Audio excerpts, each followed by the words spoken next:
Hello, everybody. I hope you're having a fantastic day. So, as you've probably noticed by now, all of these beginning episodes are from my archives of MP4s from other broadcasts that I've done over the years, so I don't have to regurgitate the same information again and again. So, if you've run across any information in them that may seem dated, or maybe we mention a current event like an earthquake or something like that, and you're trying to make sense of that, I thank you for overlooking all of those little idiosyncrasies to take a look at the bigger picture and the information that I'm presenting. So, all of that being said, this video podcast right here, right now, the 5 shocking things, it is from years and years and years ago. So I'm asking you to overlook my awkwardness and the fact that I was a novice at it and just concentrate on the information, because the 5 things that I present here are tied into all of these different mysteries and phenomena that we are going to be talking about from now until whenever. And this information was sort of foundational when I first began my vlog and all of that. So regardless of my awkwardness and inexperience, it really was sort of shocking at first to think that all of these things, that like Project Pegasus, time travel, that cryptids, all of these things were in the Bible, because I wasn't a religious person and I wasn't raised in church. My family didn't go to church every Sunday or anything like that. I had never read the Bible. So for me, this stuff was really shocking when I first heard it, and it was like, bam, all of a sudden the veil was pulled off my eyes and it made sense. Everything made sense. And then it just sort of continued to grow from there. So even though it's a little cringeworthy and I sound like I'm talking inside a bottle or something, my embarrassment doesn't outweigh my desire to get this information out. So I hope you guys enjoy it. Okay, number 5 is time travel and time slips. Yes, the manipulation of the time-space continuum is in the Bible. The first citation would be Baruch 4, found in the Septuagint and the Vulgate Bible, and it talks about the prophet Jeremiah sending the boy Abimelech out to get figs for he and the men he was meeting with. And then the boy goes out and he hears some strange noise and the wind kicks up, and then he wakes up after a time. He saw it was late, so he ran back to the city and he was asking, he saw strangers and soldiers. He asked where Jeremiah was, and the people there told him that that was 62 years ago, a time slip. He was still a boy. The second citation is Ecclesiastes 1, 9 through 11, and it just says, that which has been is that which will be, and that which has been done is that which will be done. So there is nothing new under the sun. Already it has existed for ages which were before us, although there is no remembrance of the earlier things, and also of the later things which will occur in the future. The third citation is Ephesians 5, 15 through 16. It says, see that you walk circumspectly, redeeming the time, because the days are evil. So we need to redeem the days. We're in a matrix. We're living it again. The next one is when the Old Testament prophet Elijah was taken up in a whirlwind to another dimension, heaven. That was about 850 BC. And then he shows up almost 1,000 years later, more like 900 years later, on the Mount of Transfiguration, talking to Jesus. Those verses are 2 Kings 2, 11 through 12. That's when he disappears. And then Mark 9, 1 through 4 is when he reappears. The last citation I'll give for this is when Philip disappears and shows up instantly in another city. That is Acts 8, 39 through 40. When they came up out of the water, the Spirit of the Lord snatched Philip away, and the eunuchs no longer saw him, but went on his way rejoicing. But Philip found himself at Azotus, another city. So there you go. Number 4 is aliens. The Bible's really, really clear that there are interdimensional humanoid hybrids. It says in Genesis 6, now it came to pass when men began to multiply on the face of the earth, and daughters were born to them, that the sons of God, the angels, the fallen angels, saw the daughters of men that they were beautiful, and they took for themselves wives of all whom they chose. There were giants on the earth in those days, and also afterwards, when the sons of God came in to the daughters of men, and they bore children to them, hybrids from these interdimensionals and humans. And those were the mighty men who were of old, the men of renown, the men that we see in mythologies, what we call mythologies, but they are real. There are interdimensional humanoid hybrids. We see it in everything from the rock art of the Aborigines, Native American art, Roman, ancient Egyptian, Renaissance, all of them showing the progression of this breakaway civilization, of breakaway civilizations, many different races of aliens. And we even see today, why do you think the ancient Egyptians have the serpent? Their deity is the serpent, just like the Bible says with Adam and Eve. And today, with the genetic contamination, that original sin in the human gene pool, we see that manifesting as Marfan syndrome with the extra long fingers and long arms, and you know, those attributes that we see in these alien races. And we see them today in the human gene pool as well. And just like Genesis 6 says, one of the races that was thrown from this union of hybrids is giants. So that will be our next section. That is number 3, giants, real, literal giants. I know, we've all sort of chalked up the David and Goliath story to a fairy tale, sort of like Jack and the Beanstalk, but nothing could be further from the truth. There's so much archaeological evidence that these giant races recorded in the Bible are literal. Here's just a couple verses. I'm going to sprinkle them throughout. You can read them on your own. You can pause it if you need to. Numbers 13:31 through 33, Deuteronomy 2:20 through 22, and 1 Chronicles 28. 20 and then 8. And of course, we all know Genesis 6 is kind of the popular one. Now lately, Timothy Alberino, he's done some excellent research on this subject. He went to Sardinia, Italy, and he found that all of the locals talked about these giant human bones. They were buried everywhere. They would find them in their yards when they planted gardens, or when they were building buildings or whatever. And the consistent story is that they were told to contact the Vatican, and the Vatican would come and retrieve the bones, or they would even send excavating equipment if there were large burial grounds, and they would cover it up with mounds of dirt, and they would, you know, build walls around it, pave around it. If they couldn't retrieve them all, they actively tried to cover them up. And we see the same exact things in the Americas.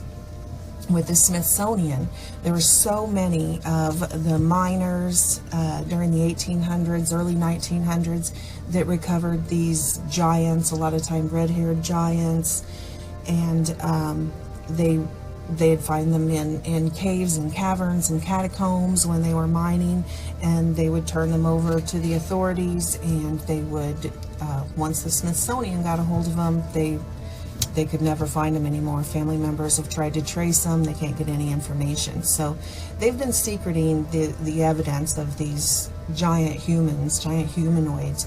They've been secreting all this away somewhere in a vault. The Vatican, just like they, during the Crusades, they took all the records from these Native Americans and the Mayans, and everywhere they went, and they burned them, or they hauled them off to their little archives, and have kept this version of world history from us.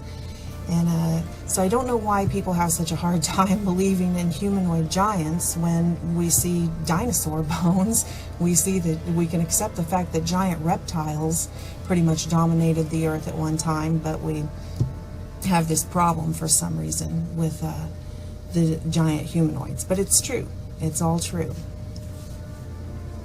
Yeah, and before the invention of the internet and all of this social media, it was really easy for the ruling class, the powers that be, to control our paradigm, tell us what to believe, and spoon feed us information. Take like Stonehenge, for example. It's supposed to be such a mystery, but the records left by the Britons say that it was called the Giants' Dance, because these giants, these titans, that was their altar. They sacrificed animals and people on it to their ancestral god. And we see that in every culture on planet Earth, these records of their ancestral gods that we talked about earlier, the fallen interdimensionals that mated with humans. And archaeologists found a trench of bones all around Stonehenge, so it's confirmed with archaeological finds. And the records from that region say that there was a 12-foot giant called Gog Magog that resided in Britain after the fall of Troy. And that completely supports the biblical account of this family line. The Bible actually names them, that family, that tribe, Gog and Magog. The verses are Ezekiel 38, 2 and 3, and Genesis 10, 2. Also Revelation 20, verses 7 and 8.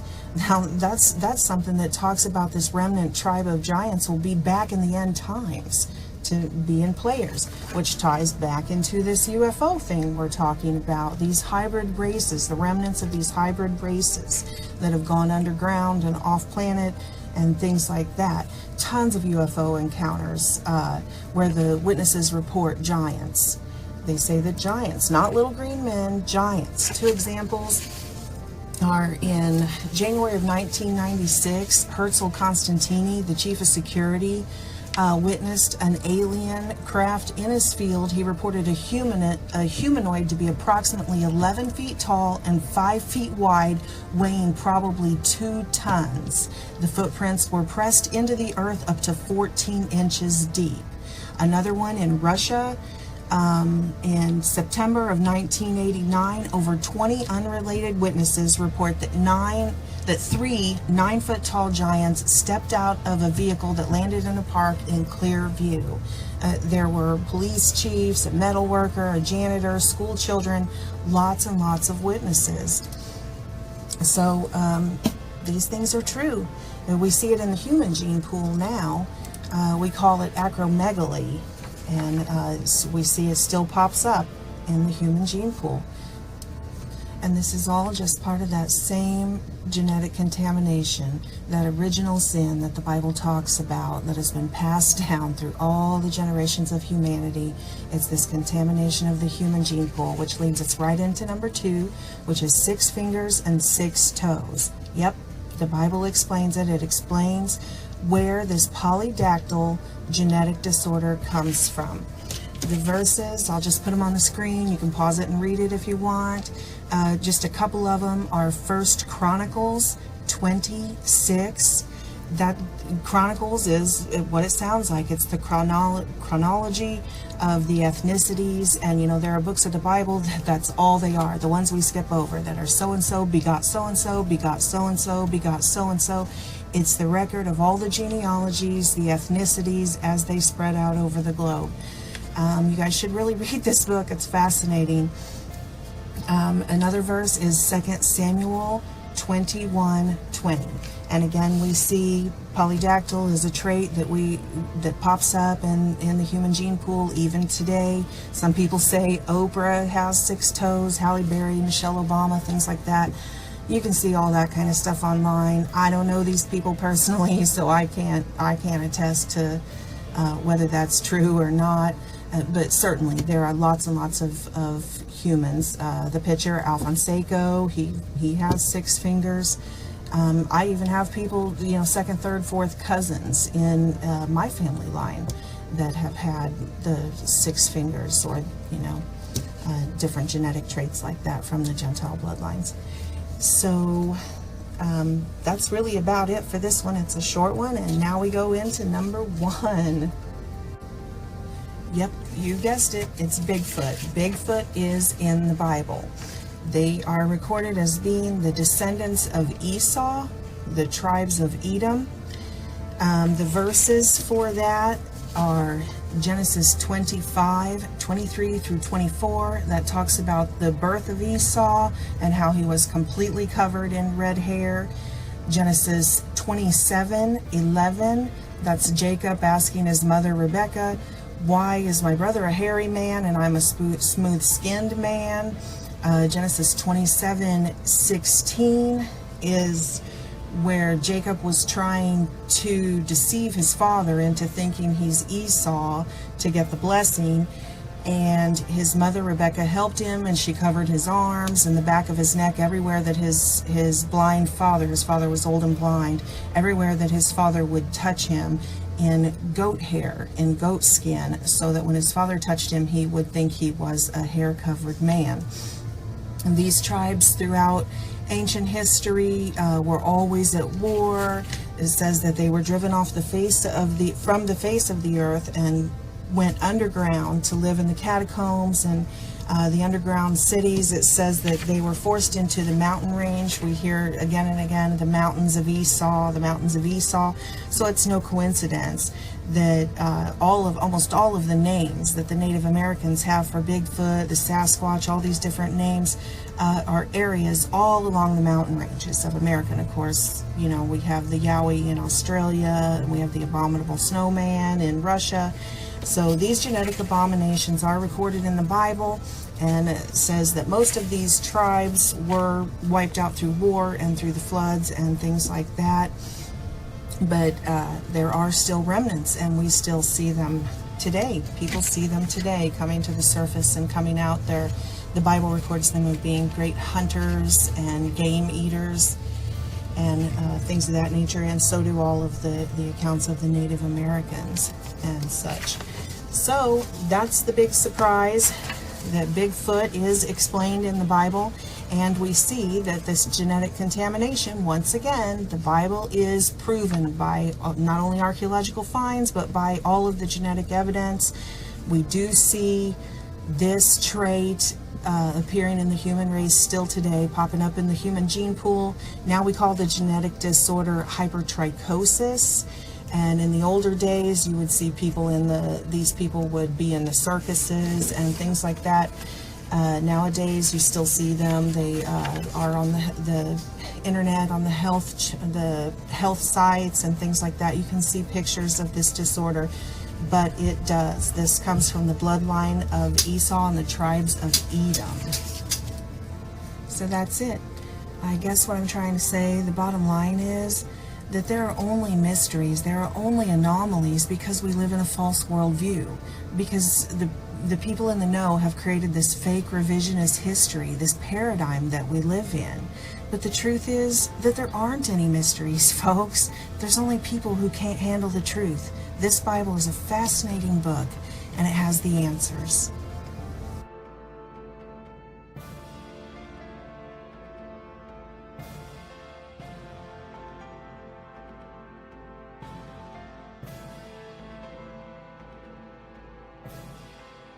Okay, these are some really fascinating Men in Black encounters. And I know a lot of people think that Men in Black are only related to the UFO topic, but that's not true at all. These are people reporting encounters with these Men in Black, these secret shadow government, deep state, cabal, black ops type fixers, these mysterious agencies that come in and take care of these problems and cover up these problems and all of that kind of thing. There's often a lot of technology, like high-tech weaponry and stuff involved, you know, sort of like the movies, the Men in Black movies, how they have all this technology to when they're chasing down these alien races and stuff. The regular population isn't privy to. Now, none of these encounters include any like mind erasing pins or anything like that, like from the movies, but they do include technology. And what makes it fascinating to me is that these 5 or 6 encounters that I'm playing the clips from, they were from Pennsylvania, New York, Florida, Ohio, Kentucky, and places all around our country. And they range from, say, the 1970s up till just a month or two ago. And if you listen closely, you can see that they're all telling the same story. All these people who don't know each other from different states, from different decades, they're all telling the same story. Particularly with the cynocephaly, you can see that, which we call dogmen now. They used to be called werewolves in ancient Egypt, you know, Anubis, the dog-headed men, and all of this type of thing. But in the modern times now, people see them all the time, and we just call them dogmen. And listen to these people's accounts with the men in black. They both report them showing up with the same type of high frequency technology that the humans couldn't hear. But both of these two eyewitnesses to these cryptid creatures, they both had dogs. One had a dog in his yard, the other one had a dog in his truck. One was in a state park, one incident happened at the other guy's home. But anyway, they both had dogs around, and when these men in black, or this secret agency, showed up to handle the situation, both of their dogs were crippled, were just, just fell down in a ball and were foaming at the mouth and screaming in pain and stuff. And that's because they were using some type of high frequency technology that the dogs could hear, but the people couldn't. So anyway, there's just little things like that, details to the stories that make them so believable, because all of these people over different eras who didn't know each other and had these experiences, they pretty much all tell the same story. These agencies are real. And these hybrid humanoid cryptid creatures are real too. They're the Nephilim. The Bible talks openly about them. It talks about these hybrid races, the Nephilim, not just giants. I know we focus on giants a lot as the Nephilim, or the Raphaim, the humanoid hybrid races. But so if you haven't been exposed to a lot of the other races besides like the UFO quote unquote alien races that are demon spawn too, the other races, if you haven't been exposed to them, here's some videos. I have a whole playlist on the Nephilim. This 5 shocking things you never knew were in the Bible. That's probably the place to start. In that 15-minute video, I cover, I don't know, 4 or 5 different races. I go through the DNA, tracking the DNA in the human gene pool, historical documents, archaeological finds, stuff like that. And it goes through several of the races. And then I go down, I have some that specialize in all the different, like here's Goat Man. They were called satyrs, obviously, and in the Bible, they're recorded. Satyrs are in the Bible. Satyrs were talking to Job in the book of Job, and now we have sightings of them, like the Pope Lick monster, the Kentucky monster, and we call him Goat Man. But think about it, what is a Goat Man? It's a satyr, right? So we still see them today. And then of course Bigfoot, Esau was the hair-covered man and all of that, and his descendants. And these are modern dinosaur and dragon sightings, so those aren't really humanoid, but it's just this whole scenario that everything you've been told is a lie. The Vatican, and during the Crusades, the Roman Church, the Vatican went around during the Crusades and they tried to destroy all of the records, gather up all of the artifacts and put them in the Vatican archive and the vaults. And every civilization that they came across and conquered, they would destroy all of their records. But you can't cover up all of history in this world. So the rest of it that's left over that we see with our own eyes, they're just like, oh no, that's mythology. Oh, the records of the first Earth Age. Oh no, it's just mythology. Oh, the giant bones that you recovered. Oh yeah, those are dinosaurs. Oh no, there's no such thing as the mythological giant lizards. Oh yeah, those are just dinosaur bones. And people they're like, I just can't even believe it. They can't see with their own eyes. Anyway, then here's the giant in Afghanistan that the military fought.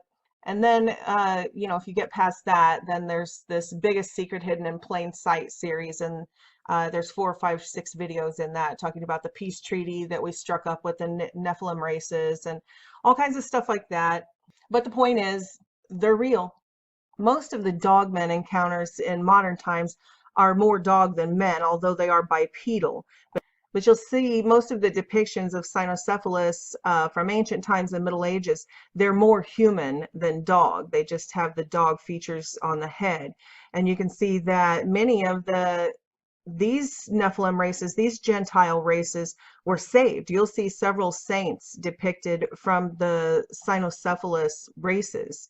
In fact, all through the Middle Ages and stuff, the records talk about tribes of cynocephaly that traded with humans.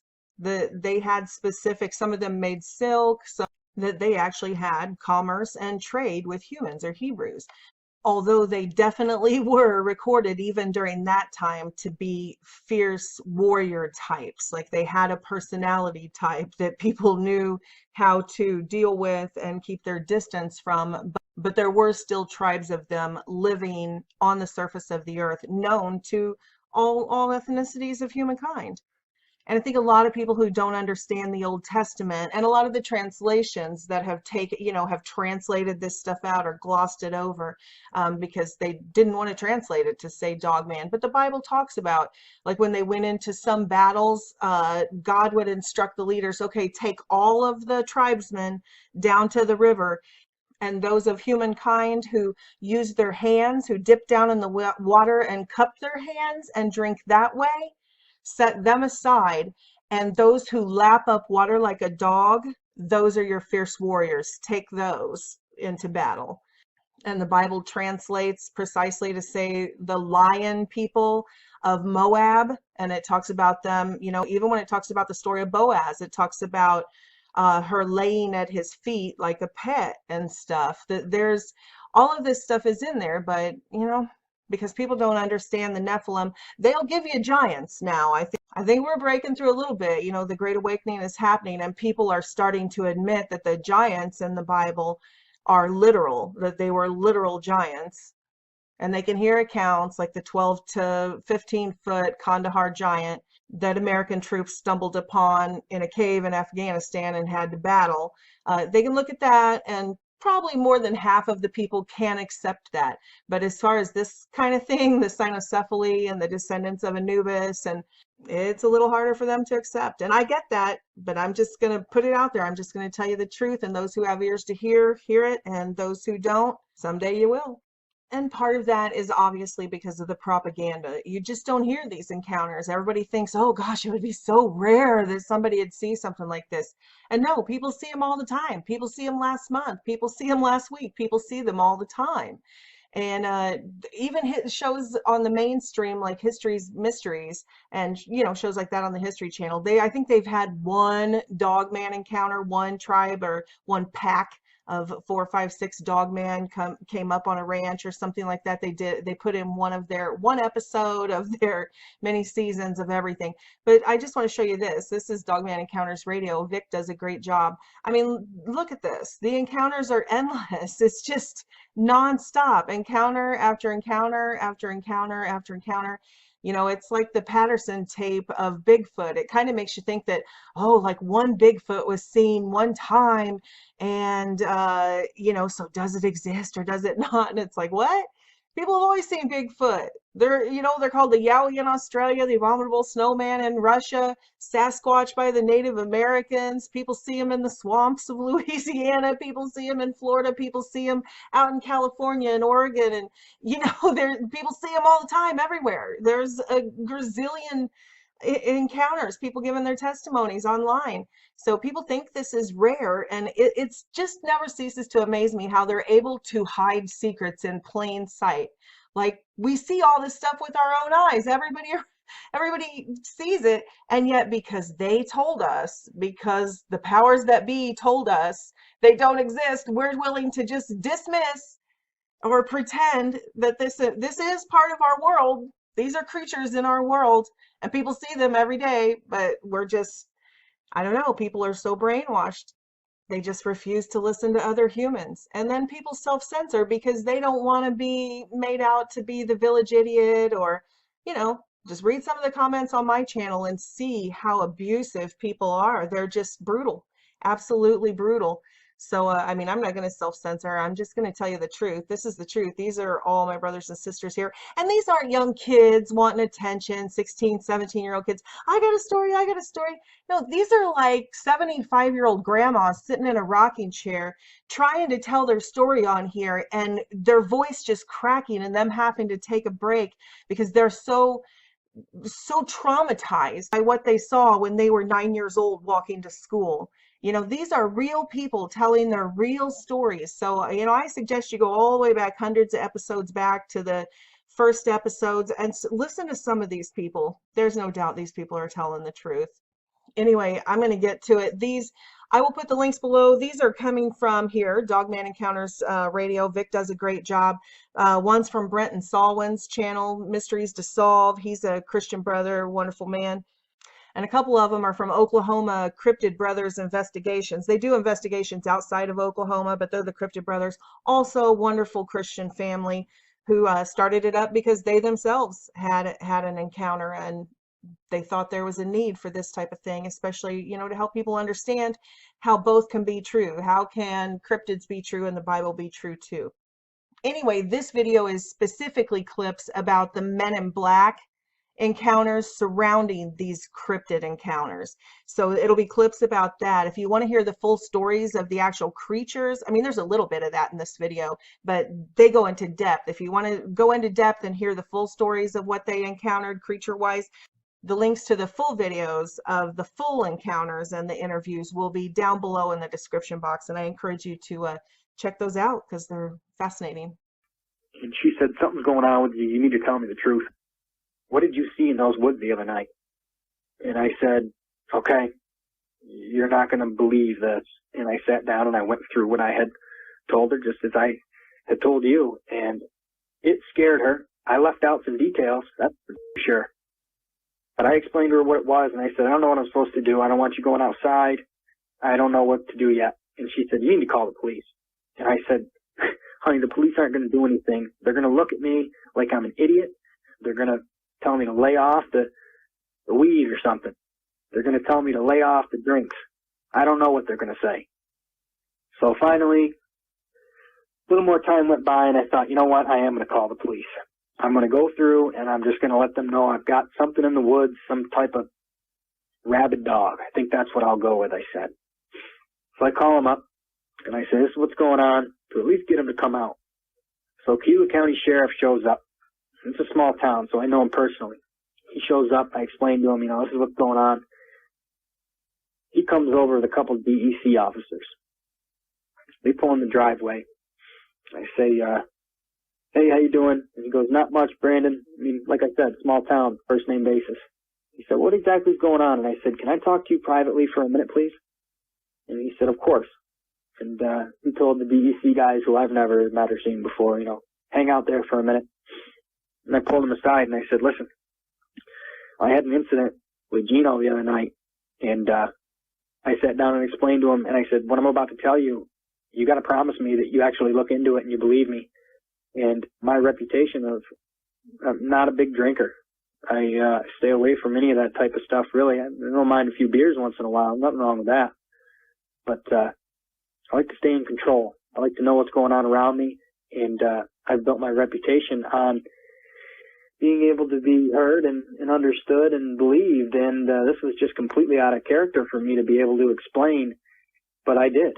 And as I'm explaining to him what it was, he believed everything, and he was straightforward with me, and I was straightforward with him. And everything was fine up until the point when I started explaining what this creature looked like. And I saw the blood drain out of his face, just like I did Gene's that night when we shined the spotlight on him. And as he's writing notes about what it is that took place, he stopped. And he went from comfortable to uncomfortable. And I mean real quick, Vic.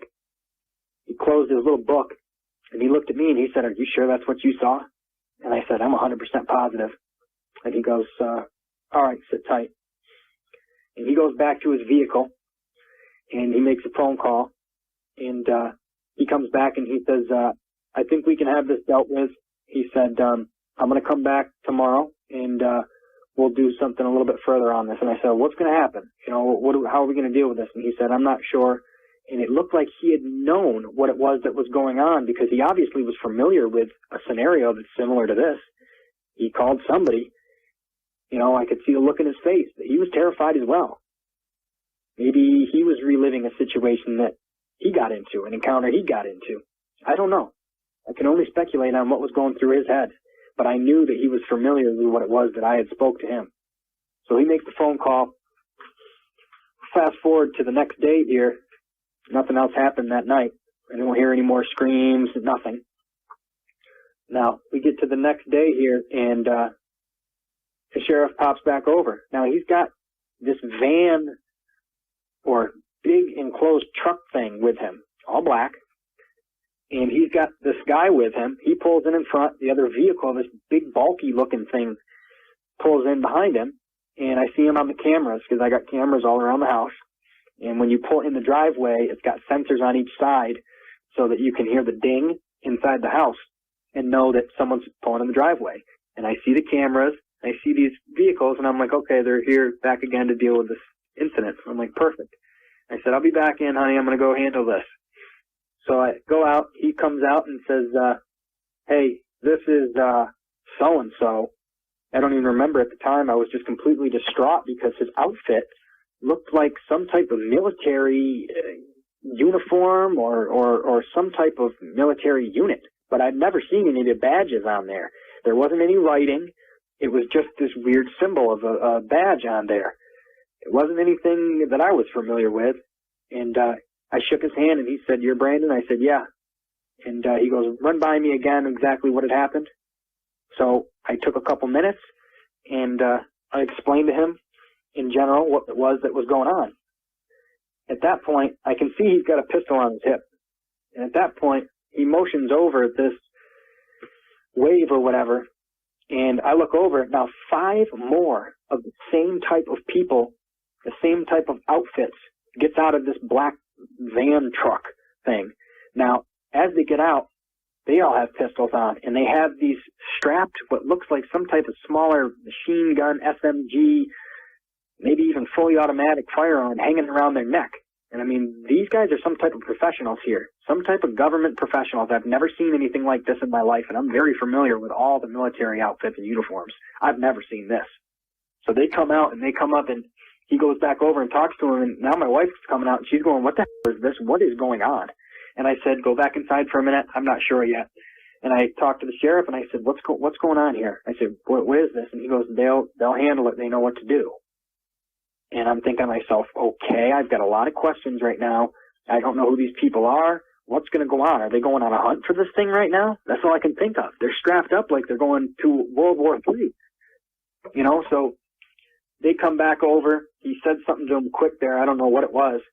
And they come back over, and he has me explain the area where they went, where I went, down into the woods. And as they start heading over that way, I see them. They have this, one of them has this, it looks like a satellite disc with a smaller satellite disc in the middle. The wider one's about 1.5 feet long. The other one that's inside of that one, the other cone part, is only about 5, maybe 4 inches long. So I'm looking at this thing, and I'm thinking, what is that little device? Maybe a loudspeaker or something. What are they going to do? Yell for this thing in the woods? Or maybe they're going to yell to each other. I don't know. But as soon as he puts it out in front of him, I'm in the middle of a conversation that I can't even tell you what it was about at the moment now that I come back and think of it. But I was just so distracted because he points this thing out in front of him. It looks like it's got a hand grip and a trigger on it. And he hits this thing, and my dog, I've got a year-old pit bull, about 90 pounds, big girl, Maya, very healthy, never had any problems with her, spent a lot of time with her in and out of the woods. She's trained like you wouldn't believe, never have any issues. I look over and I see her quizzed up in a ball, shaking like she's having a seizure. I don't know what's going on with her. She's whimpering and crying and screaming. She can't even get up. And I'm thinking, hey, whoa, what's going on here? Why is my dog doing this? And as soon as I had yelled over to that, they had this thing sticking out in front of them, pointing towards the woods. They put it back down. And as soon as they put that device back down, Maya stood up. She stopped doing the seizure thing and crying, and she came right over to me and sat next to me. She was scared, nervous. I didn't know what happened. I'm sure she didn't know what happened to her. And I'm yelling over, hey, what was that? What is that thing? What are you guys doing right now? And he said, we'll be back up shortly to have a conversation with you in a minute. And I'm looking over at the sheriff, and I'm shaking my head with wide eyes like, what the is going on here, man? What was this? Did you just see what this did to my dog? So they go out, and they come back a couple hours later, maybe 2 to 3.5 hours later. Now, the sheriff's gone at this point. He told me basically that I was in good hands and they'll take care of it. But he never really discusses anything or reveals any information about this creature that he's familiar with or anything. It's kind of a quick hi and bye. I'm handing this off to them.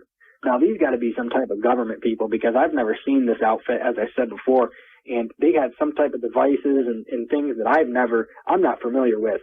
It did something, some type of sound wave or some type of energy that came out of that thing that put my dog into a mess.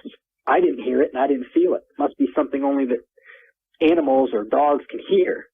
I'm not sure. I'm speculating on that.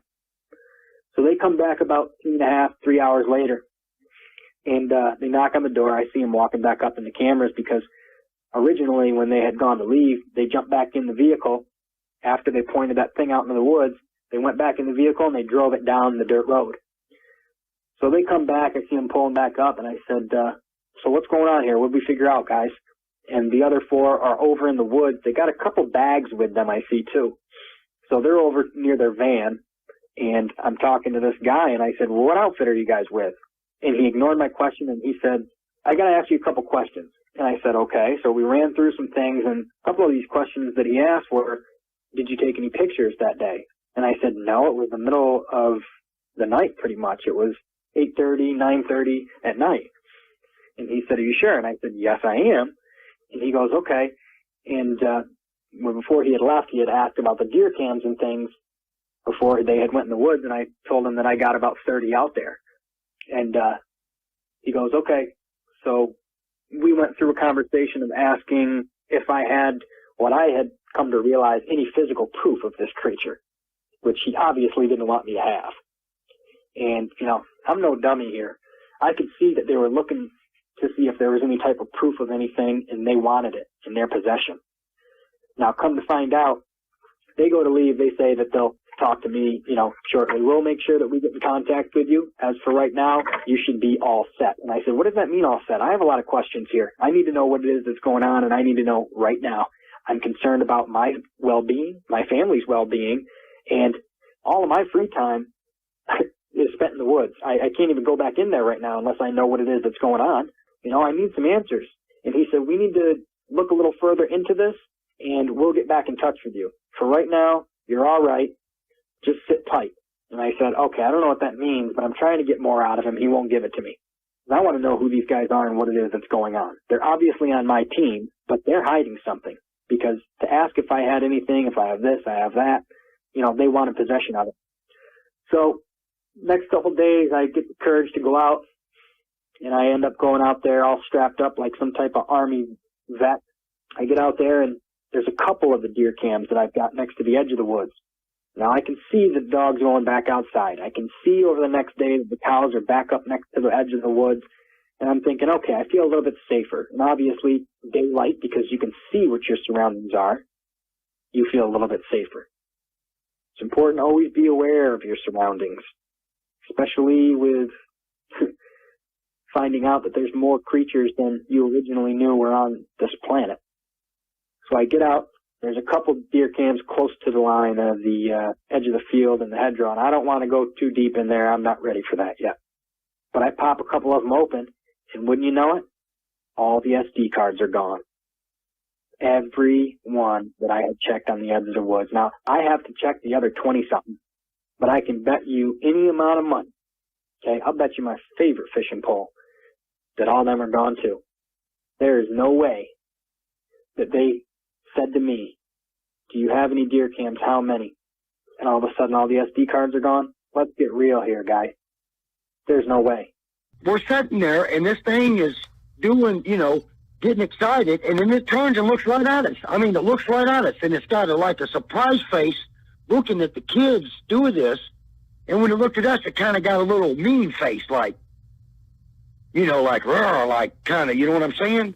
And then the kids hit it again, and it turned away from us like, forget you, man. We went in the middle of the truck. I'm not getting out of the truck. I mean, I'm sitting there, but I'm thinking, hey, is it the pinata? Is it this pinata, or is this thing wanting to kill? You know, I'm getting concerned about it. So I take my phone, and wait till he comes out. I'm taking pictures. I mean, I'm taking a pictures that is perfect. No doubt, no. So there's no doubt. There's no nothing. All right. So we're sitting there, and I see a black truck. A black oh, it's not a Chevy. It's a Blazer. Okay. I seen a black Blazer go by, and JT says, Richard, I've seen them here all week. I said, what do you mean you've seen them there all week? He goes, that truck, there's a couple of them here. I said, oh. Well, when they went by, I noticed the guy was looking at us real funny. And I thought, I'm not doing nothing wrong. I'm in a park, state park. I'm pulled over to the side.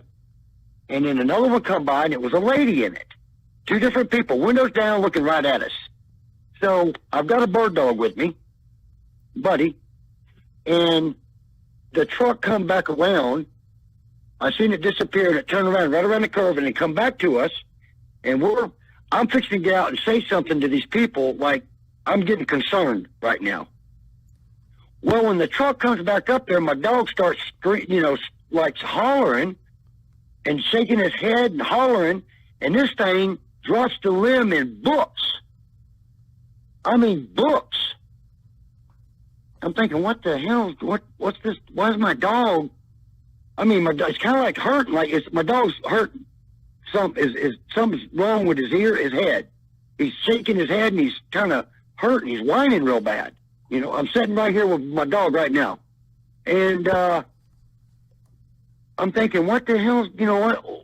What's going on? And the guy pulls up beside us and gets out and says, he needed to see my identification, my ID. I said, for what? Well, you're messing with an investigation. So I'm thinking, okay, there must be one of these Mexicans' dads or somebody here. I didn't want to say nothing to this guy, but, I just didn't want him to think I was an idiot. So I didn't want to say nothing to this guy. Right. Because you don't say stuff to people that think you're idiots. I've done been through this. So JT is there. I said, man, you need to get some pictures. You need to get some pictures. He's been with the state park I know he's been there for over 9 years. And he does the garbage cleanup. This is the reason I'm in there, because he's told me about this. But he says, this is what I've seen. This is what I've seen, but I've only seen shadows of this big thing. I thought it was a vagrant out here.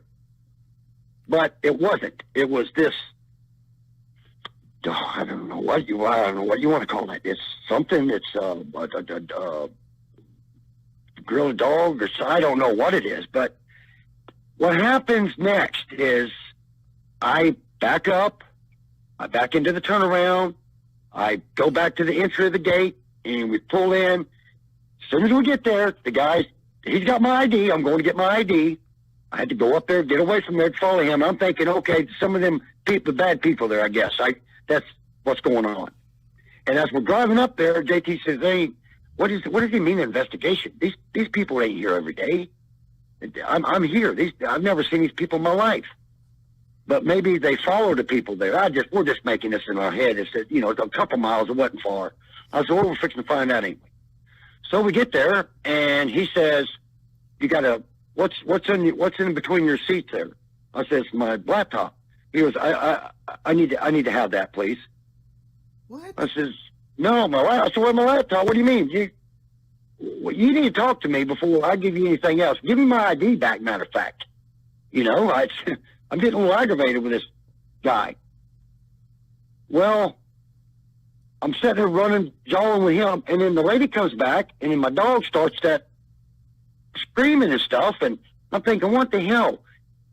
If you put your hands over your ears and hum, that's what I got when her vehicle pulled up again. Oh, I know what's going on. Yeah, go ahead. That's all I can tell you.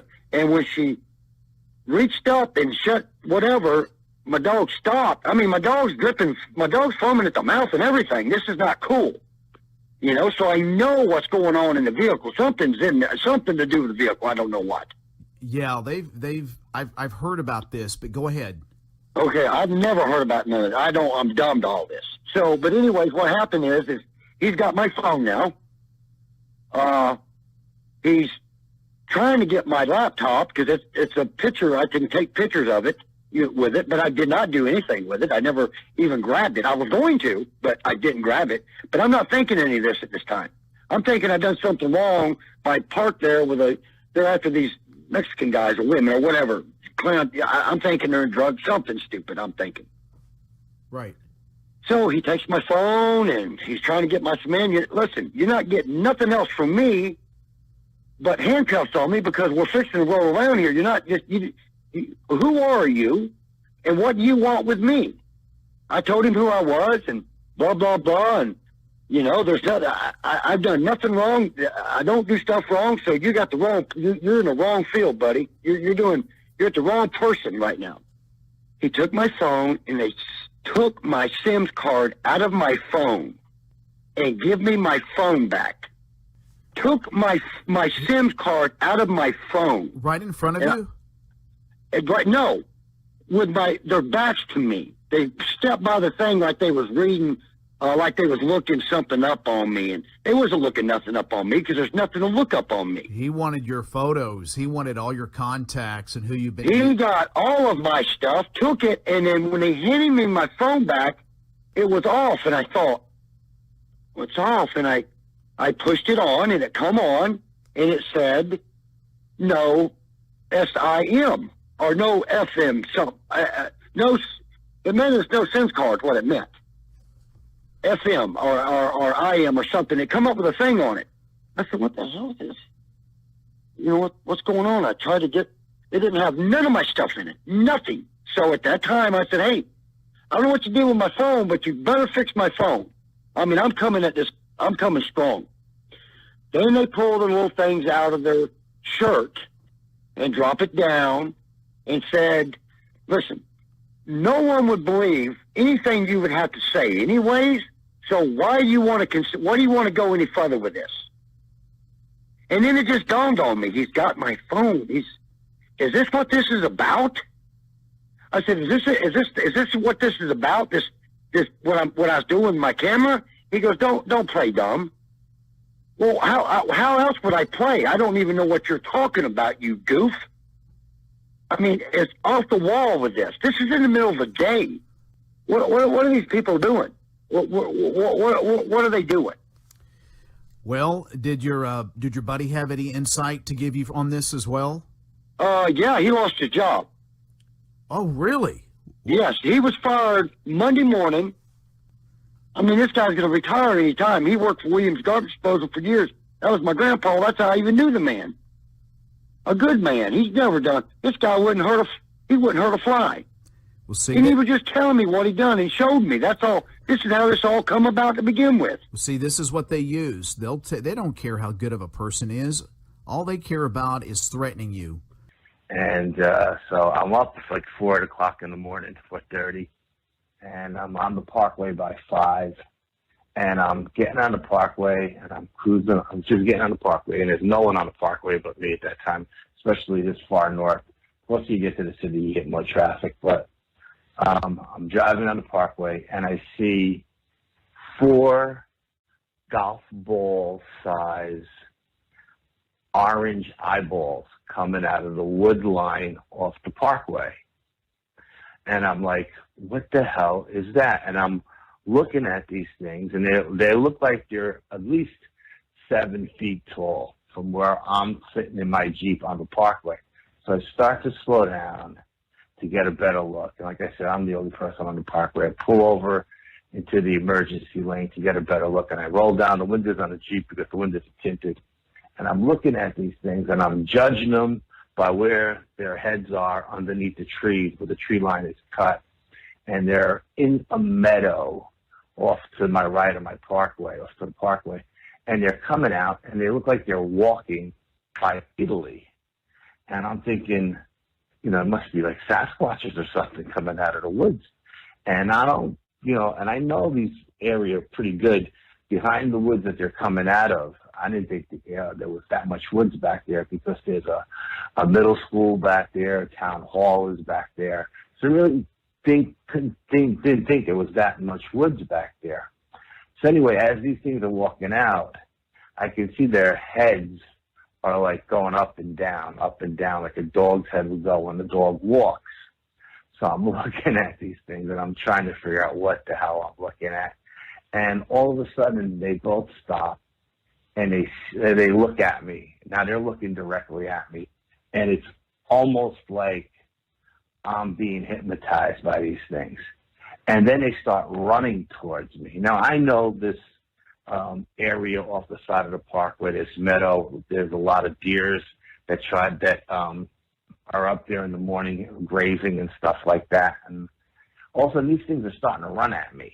and they're running, but they're running on bipedally, and the heads are bouncing up and down. You know, it's like a dog's head would do when the dog walks. And I'm thinking, holy crap, these things are coming after me. So I'm thinking maybe I should close the window and get the hell out of here. And just as I'm closing the window, they drop down to all fours and they stop running. And all of a sudden, it's like they picked up a deer scent or a scent trail or something, and their heads go down like a dog. I had a German Shepherd, and when he got on the scent trail, he was locked in. And that's what these things were like. They were locked in. And they start running north up the parkway. And they must, like I said, they must have quit a scent trail. At that point, I just punched the Jeep out, and I left. And I really didn't tell anybody about it, except for one of the guys on my team, my tech guy, Brian. And I called Brian, and I said, dude, you're not going to believe what I seen this morning. It was absolutely out of this world, you know. So he says, oh, you know, you got to go back and you got to check it out. And I said, yeah, you know, I'll go back. But I didn't go back that night. When I got home that night, on my way home, I looked across the parkway because it's wide open, you know, and I could see that on the other side of the parkway there was an old 4x4, like an old Ford Bronco or something like that from the 90s or something, or early 2000s, that's sitting on the grass. And I didn't think much of it because I figured, you know, maybe it's bow season. I don't really know when bow season starts because I'm not a hunter, but I know that there's always cars parked on the side of the parkway during bow season, and these guys go in the woods and they hunt. So I'm thinking it's just a bow hunter. Next morning, I get on the parkway, and I go, and I'm coming to work, and that truck is still there.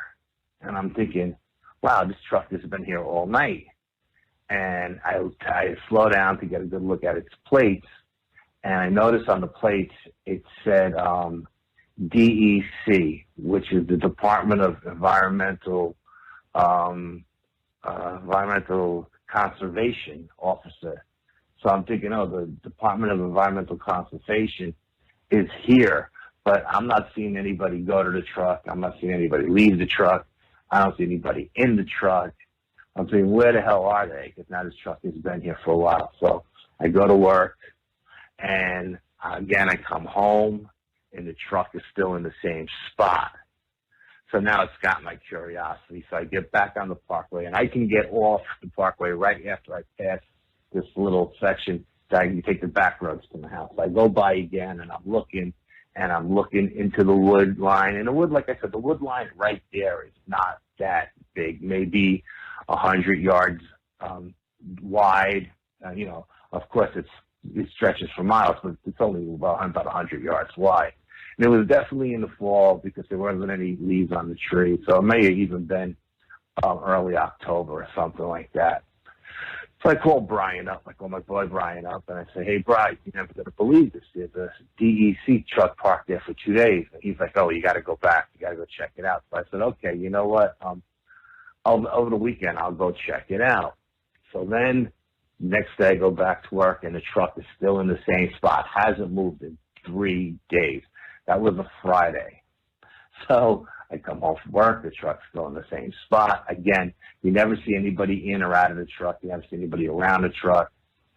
Saturday comes. I go to work. Now the Bronco is gone, but now there's a Ford like S10 or something like that, sitting in the same spot, but this one has got all the decals on it, and this one says the Environmental Protection Environmental EPA or something like that, Environmental Protection Agency on it, and it's got the decals. And I'm thinking, okay, first the DEC was here, now the EPA is here. What the hell's going on? And again, Saturday, I come home from work, the pickup is still, and this one is green. It's got like all the logos on it.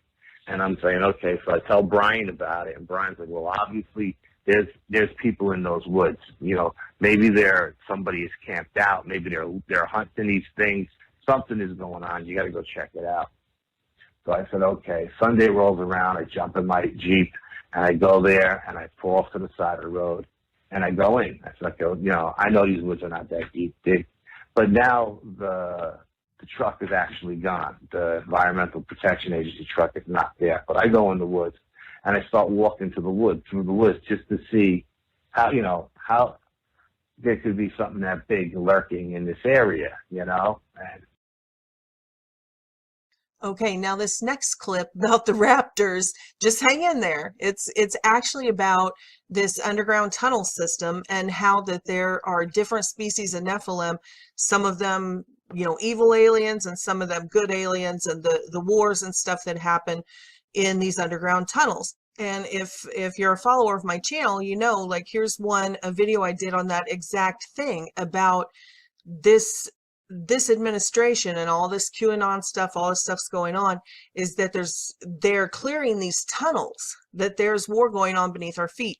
So this video, mystery booms, strange sounds being heard, worldwide solved, and all of that. So this one right here, please watch that, because it's not about a bunch of raptors or anything. It's about our U.S. military clearing these tunnels that are used for human trafficking and all of this other stuff. But it does touch on like Phil Schneider, when they said when he was tunneling for the military and they accidentally tunneled into a pre-existing ancient civilization, and there were these alien greys in there back in the 1970s, and that, you know, they went to war, and you know, Green Berets were lost and all of that. So, you know, we did touch on what he's saying right here, you know, and Philip Schneider said the same thing, not about raptors, but, you know, essentially the same thing. And then I did a more recent video on it. Here we go. New November 2017, mysterious booms being heard, and it's got the layout, it's got the map there with the layout of the underground tunnels and train systems and how they go across America. Please go and check those out. This one down here, actually I juxtaposed the sounds, tapes of these sounds. Now I'm not talking about the weird mechanical trumpets in the air, not those. These are actual explosions and gunfire being heard, shaking houses everywhere. And so this has the news clips and the actual footage of these sounds. This sounds like war, and I juxtaposed them against news footage of actual war, like from Iraq, and you can tell it's the exact same sounds, and people are hearing it all over America under their feet. So if you can get past this raptor graphic thing and listen to what he's saying that there are underground bases, FEMA camps, underground FEMA tunnels and FEMA bases that were supposed to be turned over to new leaders in these secret services and stuff like that when the new president took office, and there was a rogue element in the tunnels that locked them out. And so a war took place, not between aliens and humans. A war took place underground between rogue CIA or rogue intelligence agencies and FEMA groups and cabal groups and this group of white hats, this group of good guys that were in these intelligence communities and in the Marines and in the military and in the, you know, all these different agencies. So even though this graphic is about these raptors, listen to what he says, because he's talking about a war underground for these FEMA camps between rogue elements of the government and good elements of the government. Well, the raptors were remnants of the dinosaurs, and they went underground to survive, and they're sort of a proto-dinosaur bird. They have plumes of feathers on them. They have real jerky movements. They're super fast, and they're carnivorous. So the incident that I was talking about that involved the Marines was not long ago, after the current president took over. Some of the bases that were built by FEMA but not controlled by FEMA were supposed to be turned over to the new leaders of these different groups under the new president, but some of them refused and locked the doors. And Marines were sent in to basically drill holes through these walls, cut through the rebar and steel, and go in and arrest these people. And if the people refused to give up, these Marines were ordered to wipe out everyone in the base. And in one of these occasions, they had to go in, and they were under orders to wipe everyone out. And in the battle, these Marines were shocked to become face-to-face with 8-foot tall reptilians who were fighting them. And these Marines had zero briefings that ETs even exist, let alone they would run into them and have to do battle with them. So all of a sudden, they're standing there in front of the devil or a demon with the M16 doing battle with them. Since we're talking about clearing the tunnels and everything here, I want to make a point. A lot of people, when they talk about the Raphaim and the Nephilim and these hybrids, they think about just like the giants. You hear a lot about the Nephilim and the giants. And yes, that's one race of Nephilim or Raphaim. And you know how we, earlier on my channel, before it got taken down, I had that Kandahar giant, where the military battled that giant in Afghanistan. L.A. Marzulli has it, Steve Quayle has it, so you can still find all the footage there with them. And then, like we've talked about, Phil Schneider bumping into the Greys underground and fighting with that Nephilim race. And then now I've just put up this about these raptors and the military battling with them. There's also been a couple of, besides just in the tunnels, there's apparently a huge cover-up of all the Nephilim races. So, if you followed anything about the Bigfoot and the Dogman encounters, you'll always see the same type of military cover-ups. Now, I've had a personal experience with one of these cryptids, and the same exact thing with the helicopters came in and weird stuff in the woods and shooting and all of that stuff.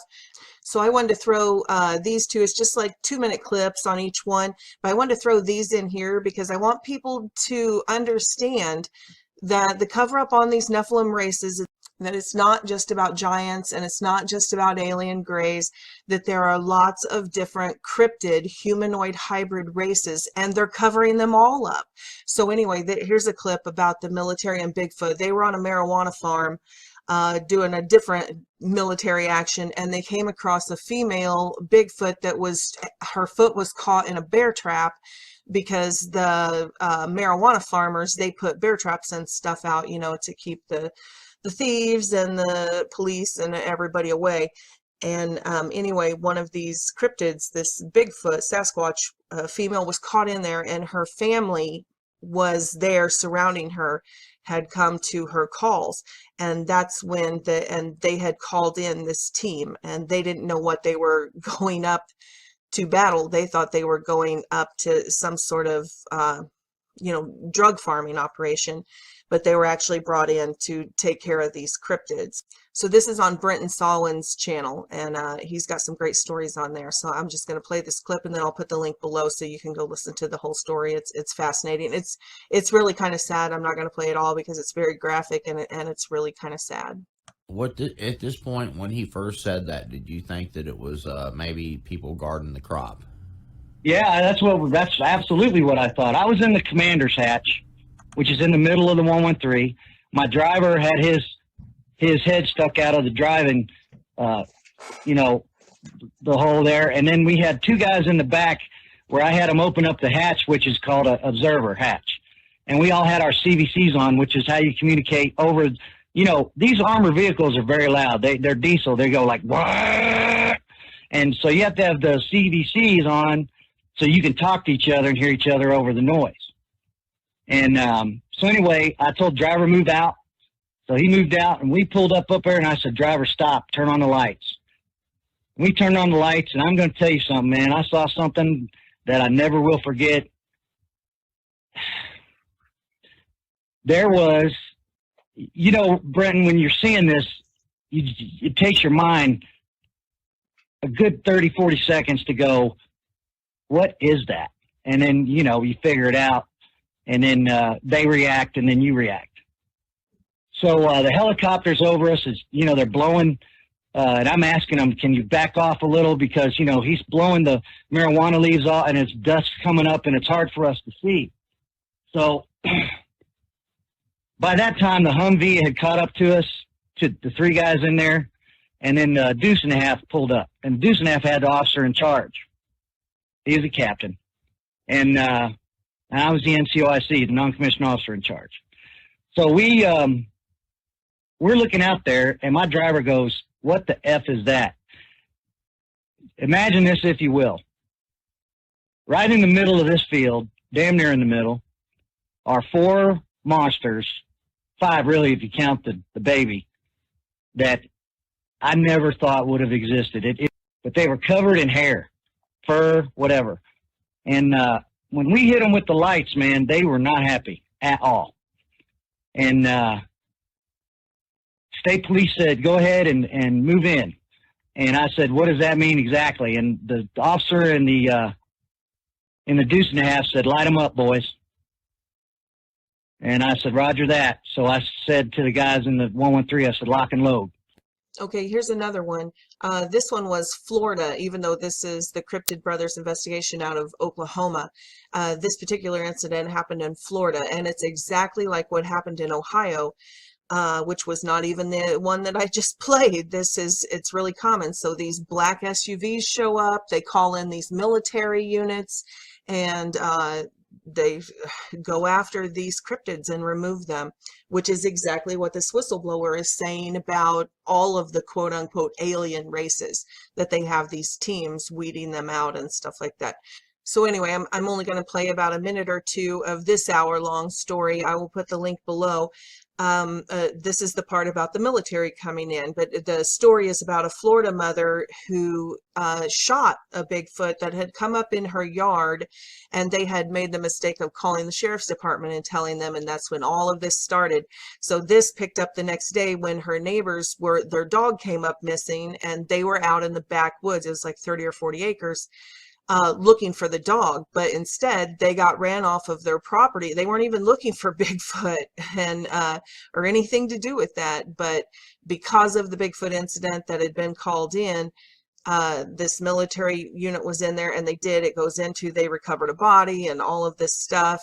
But this is, like I said, it's just a minute or so clip of them encountering these military units in there covering this up. And this is at a local level, that they just called the sheriff, and then conservation came in, and then the black SUVs. And so this is nationwide, worldwide. They know all about it. The government knows all about it. The neighbor's woods, only about 50 to 60 yards in the woods as they were walking, and they heard something at first, and then they turned and they saw, all 3 of them saw military soldiers with firearms walking slowly in neighbor one's woods. And my source said that there was about 10 soldiers. They were in fatigues, and they had their helmets on, and they were all carrying AR-15s. He said that neighbor one approached one of the soldiers who was kind of breaking away from the group to approach him. And neighbor one said, what are you guys doing on my property? Because neighbor one has his property posted everywhere. No hunting, no fishing.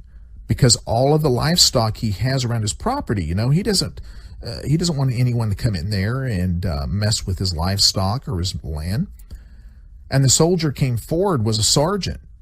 And he said, and he could tell from the patch, it was a sergeant. He said, we're conducting a military exercise, sir. And neighbor one said, not on my property. No one gave anybody authority to do that. And the sergeant said, we can go anywhere we want, sir. And neighbor one said, who's in charge here? So the sergeant said, my lieutenant, who was up a little ways and came walking forward to neighbor one. He can see that he was talking to the sergeant. And he stepped up, and this lieutenant was a young guy. My source said he was probably about somewhere around 24, 25 in age. And he basically said he was a kind of a cocky ass, is what he said. And he spoke to my neighbor and said, he looked at neighbor one and he said, you either get off the property now or we'll have to remove you from the property immediately. Then neighbor one said, who is your commander? And the lieutenant didn't say a word. He said, we will remove you if you do not leave now, sir. Now, what was very interesting, my source said, is that while they were talking to this military personnel standing there about 50 or 60 feet into neighbor one's wood line, some of the military, there was a military-like helicopter flying overhead and through neighbor one's woods. So anyway, I'll just stop it there. But it goes on to talk about this, them being harassed. Several of the neighbors by these, sort of typical Men in Black types that pulled up in these black Lincolns and, would basically intimidate them, just intimidation and stuff. And, then it blew over and they moved on. But these couple of clips, hopefully suffice it to say that they know about the multiple races of Nephilim. They know all about it. I'm not sure if they know who they are or if they're deceived themselves, thinking that these interdimensionals are coming from outer space, because you hear a lot of that from the whistleblowers too. They won't go as far as agreeing with the biblical narrative that instead of coming from outer space and different stars, that these quote unquote aliens are actual interdimensionals, just like the Bible talked about, these angelic beings that shifted between dimensions and stuff, that these aren't extraterrestrials, they're extra dimensionals. And, these humanoid hybrids, these cryptids, are actual humanoid hybrids.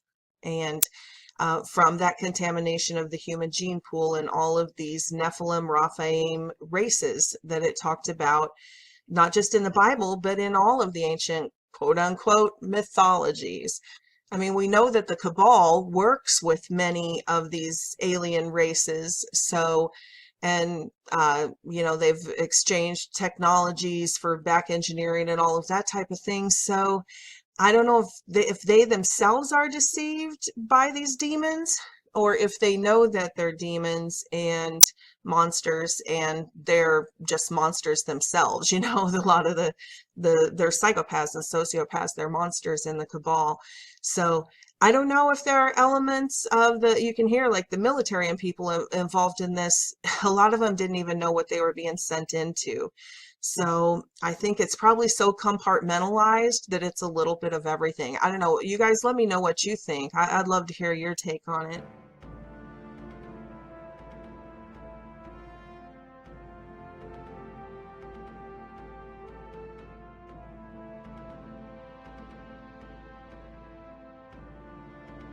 Okay, the next strange creature I want to talk about is Goat Man. And, all of the cryptid channels and the monsters and mysteries on, what is it, Destination America TV channel or whatever, that show, that paranormal show, has done shows on this Goat Man that people have been citing.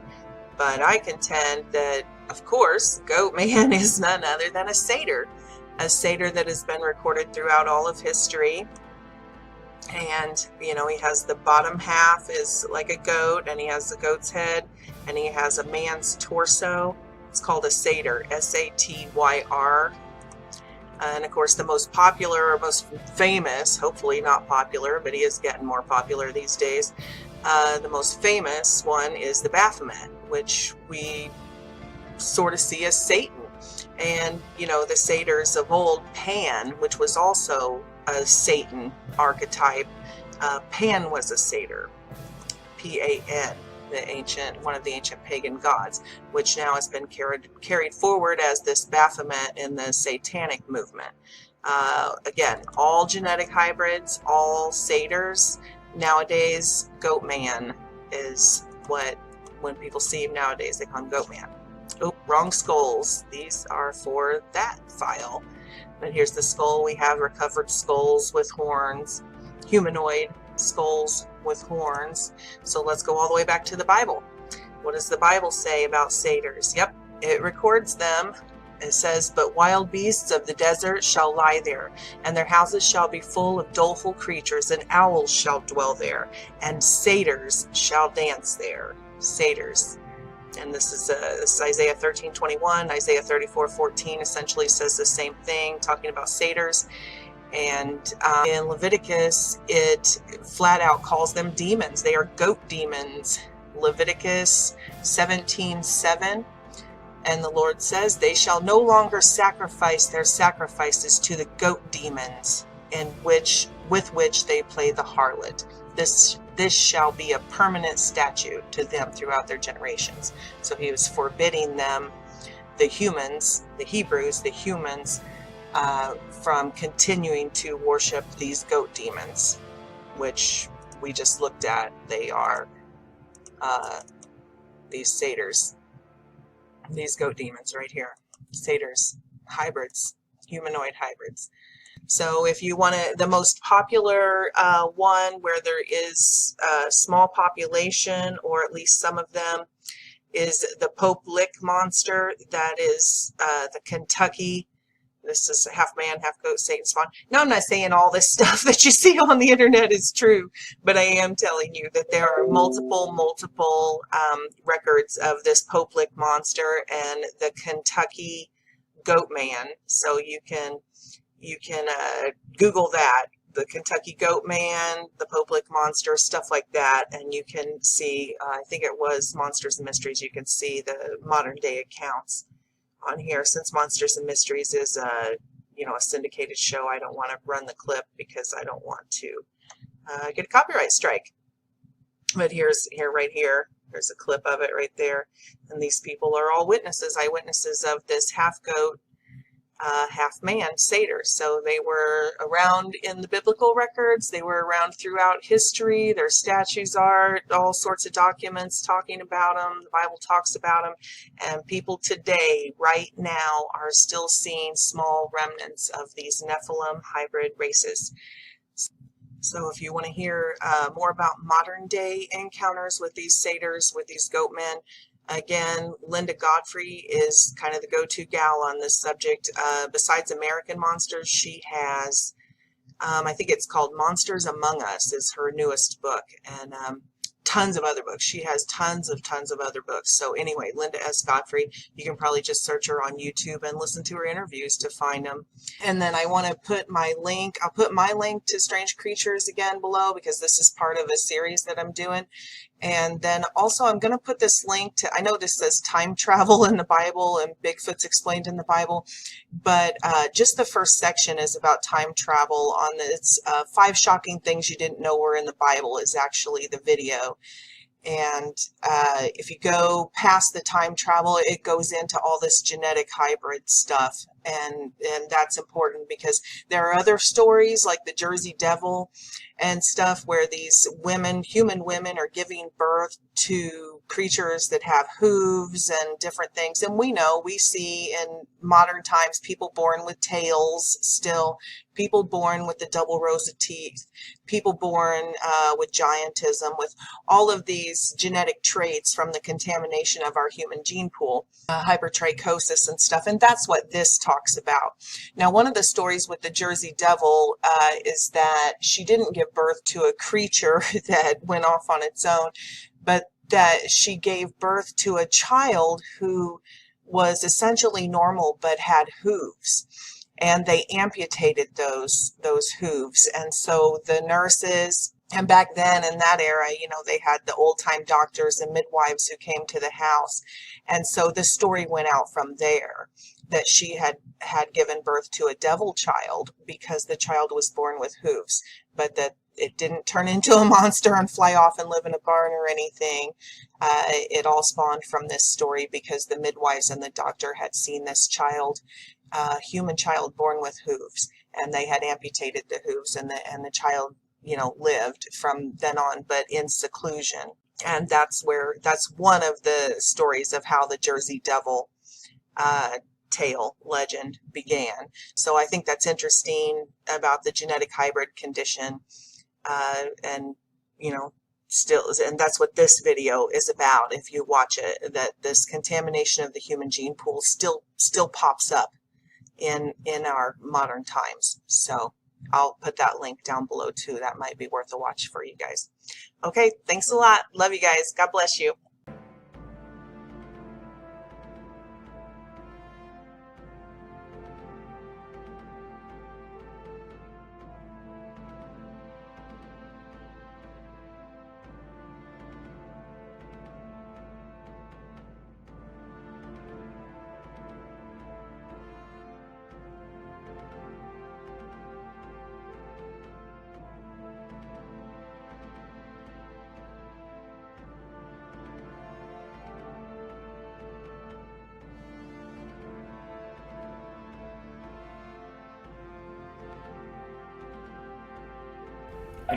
Yeah, this is, people think, well, dragons, that's something from the Middle Ages, or China or other places that don't have anything to do with modern people. However, and I wrote my book, it seems really unlikely that these kinds of things could be out and about.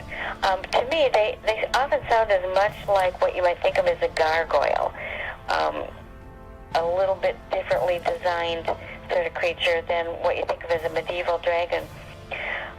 But in general, they're depicted as having scales and wings. They can fly. They don't have the furry creature in the middle. They have more of a reptilian-looking thing in the middle.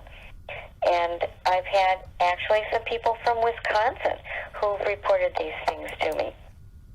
And sometimes they have sort of a kangaroo body shape. One came from a woman named Lori Little in Toma, Wisconsin. And for some reason, these weird winged things seem to like to show up about 9:30 in the evening, because her sighting also appeared at 9:40 p.m. And she heard a dog barking outside, and she saw a creature that looked very similar to a kangaroo, only 4.5 feet tall. This one wasn't so large. And it had shining yellow eyes, small arms.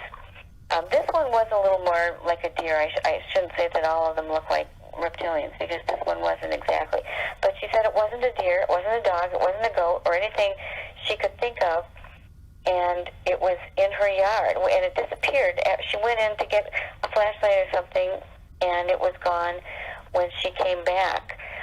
In Van Meter, Iowa, my friends Chad Lewis, Noah Voss, and Kevin Nelson discovered the old story of something called the Van Meter Visitor, when this giant bat-like thing kind of invaded this town in Iowa in 1903 and terrified everybody in the downtown. It was hanging out in the downtown area after crawling out of an old mine shaft. Oh my God. And this thing was described as half human and half animal, with large membranous wings and a blunted horn growing out of its forehead. And that actually, the horns were another feature that some people described as belonging to the Jersey Devil. Not always, but sometimes, especially some of the newer sightings. So that's another variable that you have on these things. And it eventually was seen disappearing into the mine shaft and then leaving town with what looked like a mate. There were two of them. So that was particularly scary. I also had a family, a mother, a daughter, and a son, who all saw what they described as dragons, because they couldn't come up with any other term for them, in the small town of Oconto Falls. It's not very far from Green Bay, and it's a very small town, as I said, so everybody knows everyone else. And the son had been to a concert and had walked back home with his friends, and they were lying out on top of some cars and some lawn areas, looking at the sky, when they saw several creatures. There was one large one and several smaller ones that they couldn't see as well, and they looked like dragons. They said they were making gliding movements up and down, never flapping their wings. They were cream-colored. They had scales that they could see by moonlight and by the street lights. They were low enough that the street lights were gleaming on them and showing scale-like coverings. The head was snake-shaped, as they said. And the daughter wrote me a very long description of her own. And she said, I don't care what scientists say, it was not a pterodactyl. It had pearly, pale scales. And she felt that she saw a fire or a fireball of some type coming from its mouth. And she was so uneasy. She said, I went indoors because my heart told me, no, you aren't supposed to be watching this. Oh my God. Do you think some of these are supernatural? Well, Noreen, I don't know exactly what to think. Some of the witnesses will say that, and I really try to give the witness report and pass on what they felt. And in this case, I think that the daughter sort of felt that they might have been. It just depends on the witness. Some people feel they're seeing an actual living creature that maybe, you know, came out of a cave or lives somewhere else. And other people think that they're seeing something from another world that somehow found a way into our world and is just passing through. Yeah, you know, I don't really know myself. Because, I mean, some of these creatures, they've found footprints, but there's never any bodies, Linda.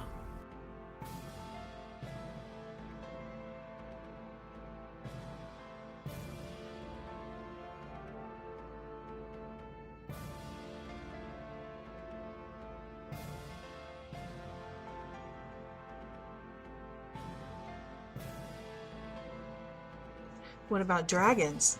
We've been told they're just mythology and we need to dismiss all of the records left on planet Earth through every era of history and all the archaeological evidence and everything. So let's start back at the Bible. The Bible records dragons. In that day, the Lord, with his sore and great and strong sword, shall punish Leviathan, the piercing serpent, even Leviathan, that crooked serpent, and he shall slay the dragon that is in the sea. Dragon, slay the dragon in the Holy Bible. And then, let's see. Yep, every single pagan religion has a record of them. Several of them, like here in Asia, still worship the dragon as, you know, one of their gods. So we still see the dragon. Then, oh yeah, in museums, we have all these archaeological finds. We've actually found the skeletons of dragons. Of course, we call them dinosaurs. You know, they're giant reptiles, but we can't actually say that all the records of giant reptiles and are actually dragons. But, you know, come on, folks. Okay, so we have the archaeological finds. There's for the ones that dwell in the water, the ones that dwell in the caves. You know, we say they're in the Middle Ages, so that's ancient times, all biblical times, you know, prehistoric fossils. Here we have in the Middle Ages, they still had a remnant. They would come across a remnant of them hiding in caves and stuff, a few here and there. You know, and we still see here, we still see them around in some of our deeper cavernous lakes and stuff. Oh, this is from my Strange Creatures video. I'll put the link to that down in the description box because it's about 5 minutes of all these strange creatures. There's the dragon that was pulled out of the ocean. Actual carcass, rotting carcass that was caught by a fishing boat. So we got that. Well, surely not nowadays, right? Like modern sightings, like people cite these other Nephilim races, the remnants of them, you know, the Bigfoot and the Dogman and the Goatman. What about dragons? And then there were dragons, described as dragons by a whole family from Oconto Falls, which is a very tiny little town near Green Bay, Wisconsin, home of the Green Bay Packers. Gotta get that in. But this was a young man who was at an outdoor concert, and he's with his friends, and they were lying outdoors watching the sky afterwards, and saw these creatures fly over. And he said, after about 15 minutes of talking and laughter, these emotions changed to surprise and astonishment as we watched a massive white/tan dragon fly over the clouds. We knew it had to be a dragon because how else would you describe something flying over that was almost silent, larger than a plane, and had a tail, bat-like wings, long neck, and a narrow pointed head and scales. Now, as I said, this is a small town, and he ran home and got his mother and his sister to come out and look at it too, and they were making fun until it came back overhead going in the opposite direction. And there were smaller ones flying with it too. They couldn't get as good of a look at it as this one, and they said this one was close enough that they could see the street lights illuminating its underside and see that it had scales on it, not feathers, but scales. And the mother, I interviewed the mother separately. I interviewed the sister separately. They all described it.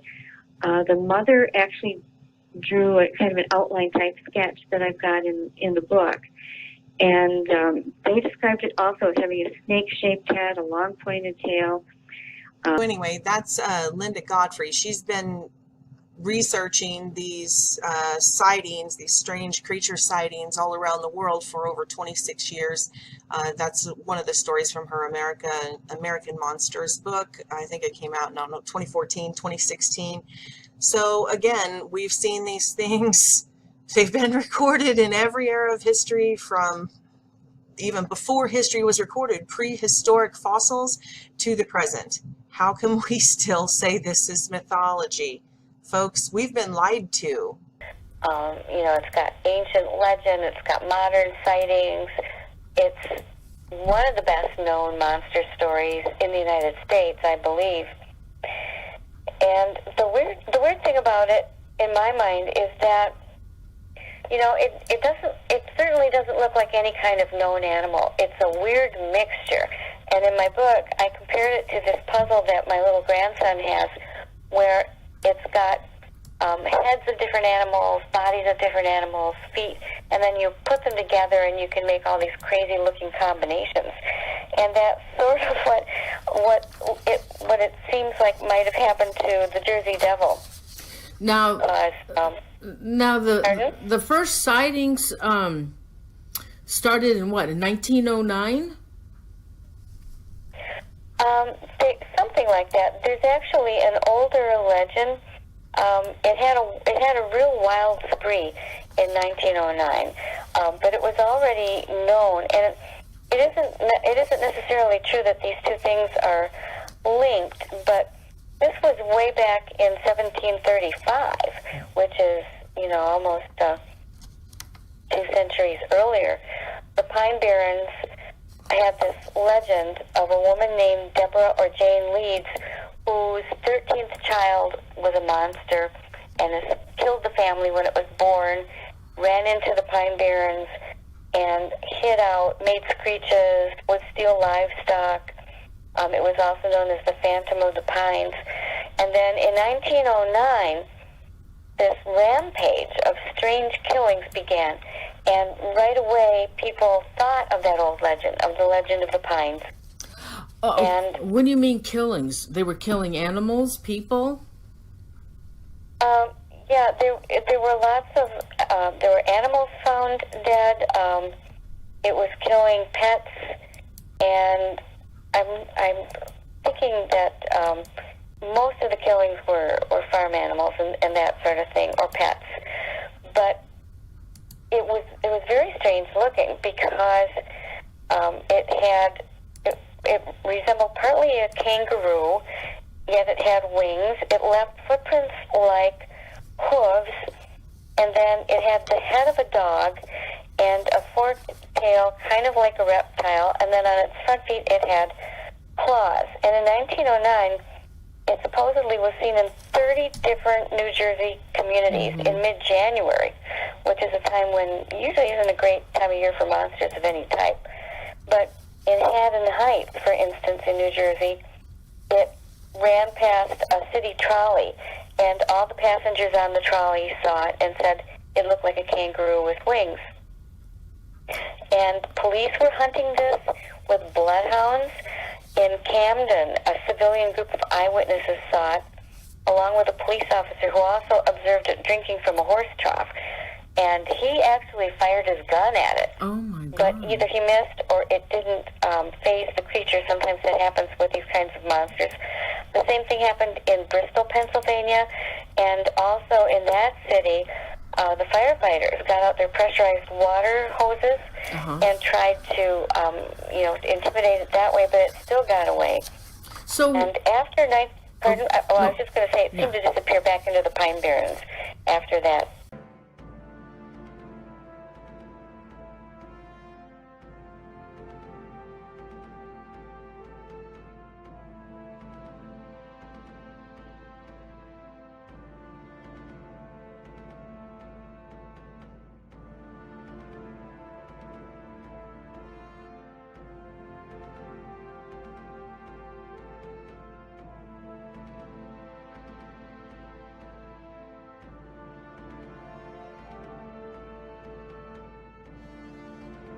So I was doing a little research on Antarctica, which is, by all measures, a key puzzle piece in this end time, the revelation, the revealing of the truth that we're all a part of, that we're all working on right now. And we've all seen recently how all of the politicians are visiting there, the Pope is visiting there, Orthodox Christians from Russia are visiting there. Every major political and religious leader are making these mysterious trips to Antarctica. So anyway, I've been researching this a long time, trying to form my opinion before I actually started making videos on it. And that's not really what this video is about. What this video is about is just one little tiny thing that I stumbled across while I've been studying this. And it's this MyLab guy. And if you're MyLab, however you want to pronounce it, what it stands for is military abductee. There's just a lot of ways that these military abductees get enrolled in these programs. Some of them claim just through testing in schools or family ties and that type of thing.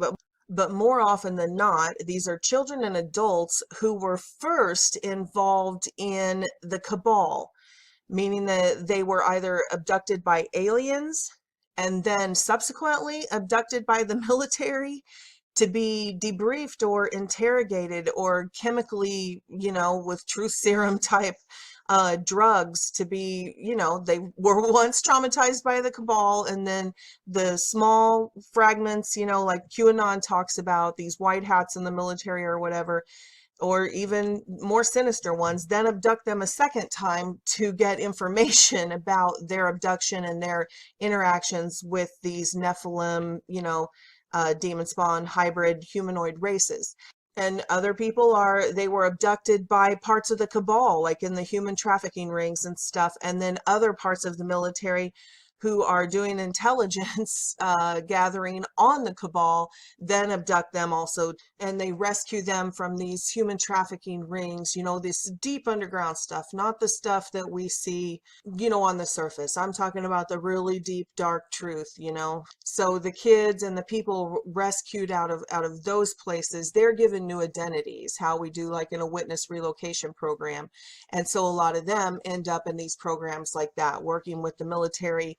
Now, this video is about this particular whistleblower who is part of this program, who are one of these military abductees who were in these covert programs, and what he says about what's going on in Antarctica and below the surface and all this kind of stuff. Now, I want to make it clear, this is my disclaimer. I do not believe everything this person says. That's just a fact. And I hate to be that way because I absolutely know these people are victims. And the one problem that I really have with the whistleblowers, and I know they're victims, so I don't, I'm not saying they're bad people. I'm just saying that when they come out and they talk about these MK Ultra programs and how they were, programmed with these mind wipes and these slides, and they were drugged and made to sit in front of these movies to replace their memories with fake memories. And then they come out and, their programming's breaking down and they're on the circuit whistleblowing. It's just hard to know, even for them to know, which memories are implanted memories and which memories are real memories. So even if they're trying to do a good thing, they might really still be doing their job. They even say when they go out, on the circuit, they say things like, oh yeah, I saw, it's like Kathy O'Brien. Oh, she saw people be programmed to infiltrate the truth movement, the conspiracy theory movements and stuff like that. And then all of a sudden she comes out at a certain point in her life, her programming breaks down to a certain level and she's out infiltrating the truth movement. And yet it seems like the majority of these whistleblowers never come full circle. They will pour out a whole bunch of truth into the truth movement until a whole bunch of people start following them. And then they'll lead those people right into the New Age movement, right back in to, antichrist movements, you know, lots of different movements. We even see like Dr. Stephen Greer. He is at the forefront of this UFO research, and he has awesome research with the trace evidence, the actual science, all of that. But after you follow Stephen Greer, he leads you right back into channeling aliens. And, you know, as we know that these humanoid hybrids are the demon spawn, they're actual hybrids from the fallen angels talked about in Genesis 6, creating these many different species that are all humanoid, and they're hybrid beings from these demon spawn. But, you know, Dr. Stephen Greer, he'll lead you back to saying, oh, well, we can't see them that way. You know, we have to learn to work with them and all that, which kind of brings you right back where the cabal is. So anyway, one of the things that this Corey Good has been saying, and you can just Google his name and check out he has a zillion interviews out there, is he is saying that Donald Trump is not one of the cabal, and that he actually is fighting the cabal, which goes back to all this QAnon stuff we've been talking about, and the white hats trying to take down this cabal. Well, he says, and has been saying for years before Donald Trump was even elected, because I think he came forward in 2015, has been saying that they were desperate to keep Donald Trump out, even to the point of assassination, because he was not part of this cabal. So anyway, now I'm gonna play some stuff in his own words about stuff that he says that he has been taken many times by these covert agencies, not many times, but a few times, into the cities and the underground tunnels underneath Antarctica. Under the ice, about 2 miles under the ice, there's a huge industrial complex, buildings all over the place. It looked very industrial, smoke coming out of them, steam coming out of them, very human looking. And there were giant submarines under the ice that had popped up that were the size of, I guess, the giant ships that carried the big shipping containers. It was huge, and I saw these submarines being unloaded with giant cranes that were reaching in the top that rolled back and pulling out these giant containers. So when he said that about the underground submarines and going through these channels and stuff that lead all over the place, including up to the coastlines of America, it reminded me of this guy's dreams and visions that he had posted years ago. This is 2005 and 2006. That's 10 years before this whistleblower even came out. But anyway, he had seen exactly that. He had had these dreams and visions, these end-time dreams and vision about a nuclear attack. And you can see here, he drew it out. This is the cavern roof. He said there were marinas under there, and these there's basically warships and submarines under there, and that and then they had these openings. And I don't have time to look up all the pictures, but you remember seeing that over in Asia, that they had it. China got caught with those openings along the coastline that we took pictures of from satellite, and it was all the scandal. But that's exactly what he says here. It says secret submarine base, Russia, China, North Korea.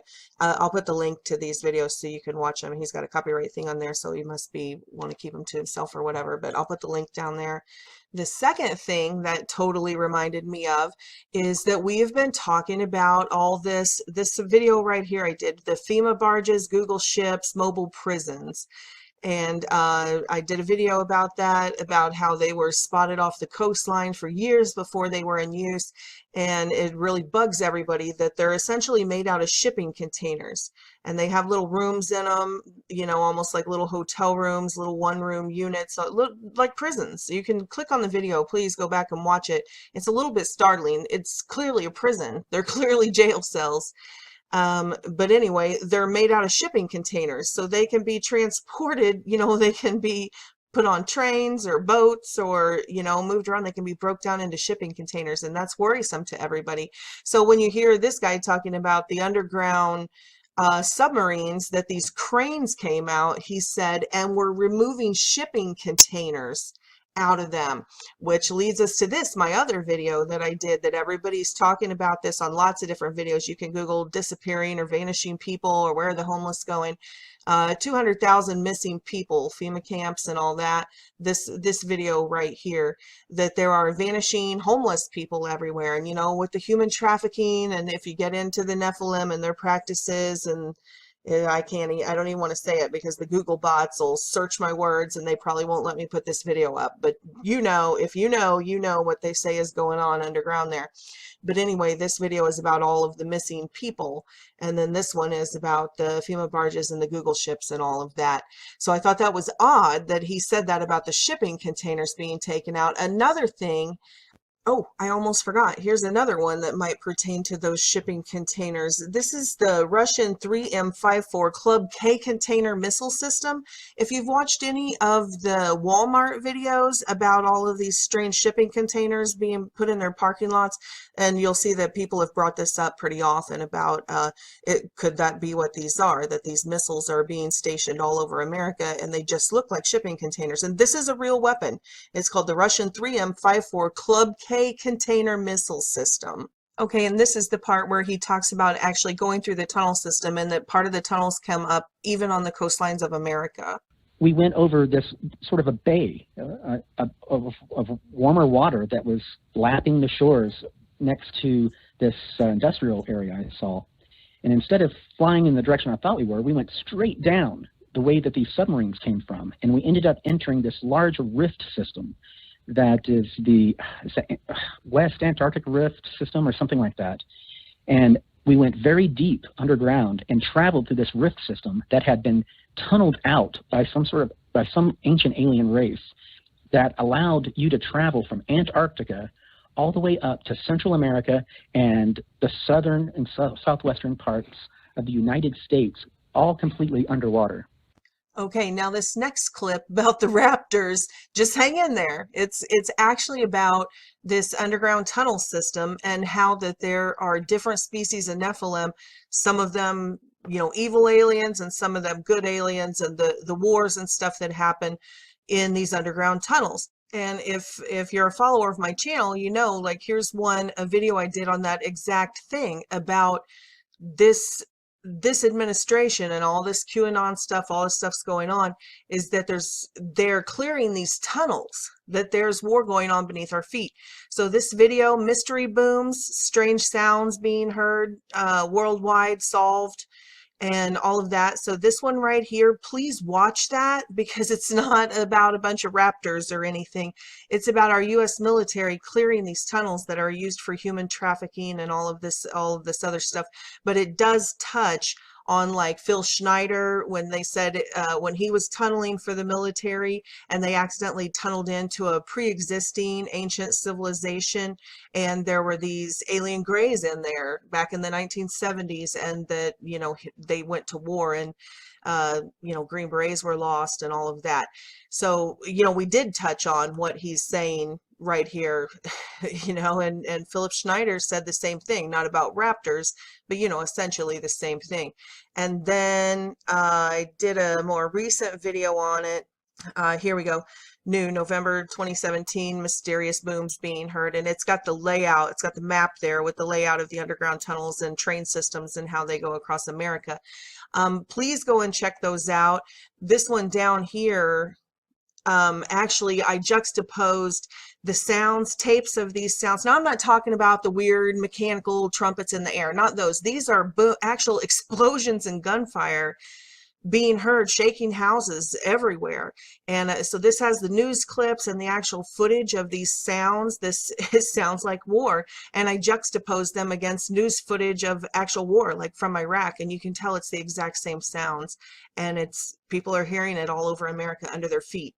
So if you can get past this raptor graphic thing and listen to what he's saying that there are underground bases, FEMA camps, underground FEMA tunnels and FEMA bases that were supposed to be turned over to new leaders in these secret services and stuff like that when the new president took office, and there was a rogue element in the tunnels that locked them out.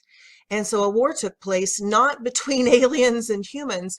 A war took place underground between rogue CIA or rogue intelligence agencies and FEMA groups and cabal groups and this group of white hats, this group of good guys that were in these intelligence communities and in the Marines and in the military and in the, all these different agencies.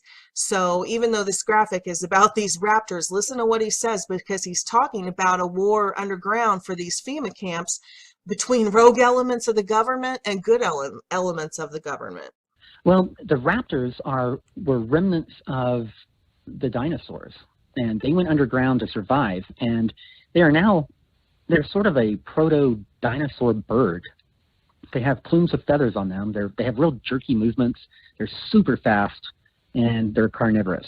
So the incident that I was talking about that involved the Marines was not long ago, after the current president took over. Some of the bases that were built by FEMA but not controlled by FEMA were supposed to be turned over to the new leaders of these different groups under the new president, but some of them refused and locked the doors. And Marines were sent in to basically drill holes through these walls, cut through the rebar and steel, and go in and arrest these people. And if the people refused to give up, these Marines were ordered to wipe out everyone in the base. And in one of these occasions, they had to go in, and they were under orders to wipe everyone out. And in the battle, these Marines were shocked to become face-to-face with 8-foot-tall reptilians who were fighting them. And these Marines had zero briefings that ETs even exist, let alone they would run into them and have to do battle with them. So all of a sudden, they're standing there in front of the devil or a demon with the M16 doing battle with them. Since we're talking about clearing the tunnels and everything here, I want to make a point. A lot of people, when they talk about the Rephilim and the Nephilim and these hybrids, they think about just like the giants. You hear a lot about the Nephilim and the giants. And yes, that's one race of Nephilim or Rephilim. And you know how we, earlier on my channel, before it got taken down, I had that Kandahar giant, where the military battled that giant in Afghanistan. L.A. Marzulli has it, Steve Quayle has it, so you can still find all the footage there with them. And then, like we've talked about, Phil Schneider bumping into the Greys underground and fighting with that Nephilim race. And then now I've just put up this about these raptors and the military battling with them. There's also been a couple of, besides just in the tunnels, there's apparently a huge cover-up of all the Nephilim races. So, if you followed anything about the Bigfoot and the Dogman encounters, you'll always see the same type of military cover-ups.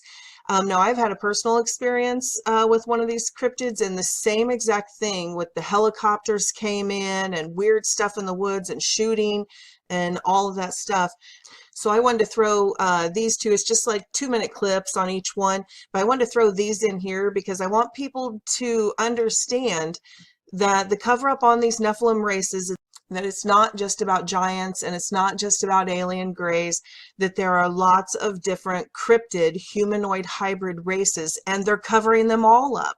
So anyway, here's a clip about the military and Bigfoot. They were on a marijuana farm doing a different military action, and they came across a female Bigfoot her foot was caught in a bear trap, because the marijuana farmers, they put bear traps and stuff out, to keep the thieves and the police and everybody away. And anyway, one of these cryptids, this Bigfoot, Sasquatch female, was caught in there, and her family was there surrounding her, had come to her calls. And that's when they had called in this team, and they didn't know what they were going up to battle. They thought they were going up to some sort of, drug farming operation, but they were actually brought in to take care of these cryptids. So this is on Brenton Salwin's channel, and he's got some great stories on there. So I'm just going to play this clip, and then I'll put the link below so you can go listen to the whole story. It's fascinating. It's really kind of sad. I'm not going to play it all because it's very graphic, and it's really kind of sad. At this point, when he first said that, did you think that it was maybe people guarding the crop? Yeah, that's absolutely what I thought. I was in the commander's hatch, which is in the middle of the 113. My driver had his head stuck out of the driving, the hole there. And then we had two guys in the back where I had them open up the hatch, which is called an observer hatch. And we all had our CVCs on, which is how you communicate over, these armored vehicles are very loud. They're diesel. They go like, "Wah!" And so you have to have the CVCs on so you can talk to each other and hear each other over the noise. And so anyway, I told driver move out. So he moved out, and we pulled up there, and I said, driver, stop, turn on the lights. We turned on the lights, and I'm going to tell you something, man. I saw something that I never will forget. There was, Brenton, when you're seeing this, it takes your mind a good 30, 40 seconds to go, what is that? And then, you figure it out, and then they react, and then you react. So the helicopter's over us, they're blowing, and I'm asking them, can you back off a little? Because, he's blowing the marijuana leaves off, and it's dust coming up, and it's hard for us to see. So by that time, the Humvee had caught up to us, to the three guys in there, and then Deuce and a Half pulled up. And Deuce and a Half had the officer in charge. He was a captain. And I was the NCOIC, the non-commissioned officer in charge. So we're looking out there, and my driver goes, what the F is that? Imagine this, if you will. Right in the middle of this field, damn near in the middle, are four monsters, five really if you count the baby, that I never thought would have existed. But they were covered in hair, fur, whatever. And when we hit them with the lights, man, they were not happy at all. And state police said, go ahead and move in. And I said, what does that mean exactly? And the officer in the Deuce and a Half said, light them up, boys. And I said, roger that. So I said to the guys in the 113, I said, lock and load. Okay, here's another one. This one was Florida, even though this is the Cryptid Brothers investigation out of Oklahoma. This particular incident happened in Florida, and it's exactly like what happened in Ohio, which was not even the one that I just played. It's really common. So these black SUVs show up, they call in these military units, and they go after these cryptids and remove them, which is exactly what this whistleblower is saying about all of the quote unquote alien races, that they have these teams weeding them out and stuff like that. So anyway, I'm only going to play about a minute or two of this hour-long story. I will put the link below. This is the part about the military coming in, but the story is about a Florida mother who shot a Bigfoot that had come up in her yard, and they had made the mistake of calling the sheriff's department and telling them, and that's when all of this started. So this picked up the next day when her neighbors their dog came up missing, and they were out in the backwoods. It was like 30 or 40 acres. Looking for the dog, but instead they got ran off of their property. They weren't even looking for Bigfoot and or anything to do with that, but because of the Bigfoot incident that had been called in, this military unit was in there, and it goes into, they recovered a body and all of this stuff. But this is, like I said, it's just a minute or so clip of them encountering these military units in there covering this up. And this is at a local level that they just called the sheriff, and then conservation came in, and then the black SUVs. And so this is nationwide, worldwide. They know all about it. The government knows all about it. The neighbor's woods, only about 50 to 60 yards in the woods as they were walking, and they heard something at first, and then they turned and they saw, all three of them saw military soldiers with firearms walking slowly in neighbor one's woods. And my source said that there was about 10 soldiers. They were in fatigues, and they had their helmets on, and they were all carrying AR-15s. He said that neighbor one approached one of the soldiers who was kind of breaking away from the group to approach him. And neighbor one said, what are you guys doing on my property? Because neighbor one has his property posted everywhere. No hunting, no fishing. Because all of the livestock he has around his property, he doesn't He doesn't want anyone to come in there and mess with his livestock or his land. And the soldier came forward, was a sergeant. And he said, and he could tell from the patch, it was a sergeant, and he said, "We're conducting a military exercise, sir." And neighbor one said, "Not on my property. No one gave anybody authority to do that." And the sergeant said, "We can go anywhere we want, sir." And neighbor one said, "Who's in charge here?" So the sergeant said, "My lieutenant," who was up a little ways and came walking forward to neighbor one. He can see that he was talking to the sergeant. And he stepped up, and this lieutenant was a young guy. My source said he was probably about somewhere around 24, 25 in age. And he basically said he was a kind of a cocky ass, is what he said. And he spoke to my neighbor and said, he looked at neighbor one and he said, "You either get off the property now or we'll have to remove you from the property immediately." Then neighbor one said, "Who is your commander?" And the lieutenant didn't say a word. He said, "We will remove you if you do not leave now, sir." Now, what was very interesting, my source said, is that while they were talking to this military personnel standing there about 50 or 60 feet into neighbor one's wood line, some of the military, there was a military-like helicopter flying overhead and through neighbor one's woods. So anyway, I'll just stop it there. But it goes on to talk about this, them being harassed, several of the neighbors, by these, sort of typical Men in Black types that pulled up in these black Lincolns and, would basically intimidate them, just intimidation and stuff. And, then it blew over and they moved on. But these couple of clips, hopefully suffice it to say that they know about the multiple races of Nephilim. They know all about it. I'm not sure if they know who they are or if they're deceived themselves, thinking that these interdimensionals are coming from outer space, because you hear a lot of that from the whistleblowers too. They won't go as far as agreeing with the biblical narrative that instead of coming from outer space and different stars, that these quote unquote aliens are actual interdimensionals, just like the Bible talked about, these angelic beings that shifted between dimensions and stuff, that these aren't extraterrestrials, they're extra dimensionals. And, these humanoid hybrids, these cryptids, are actual humanoid hybrids. And from that contamination of the human gene pool and all of these Nephilim, Raphaim races that it talked about, not just in the Bible, but in all of the ancient quote unquote mythologies.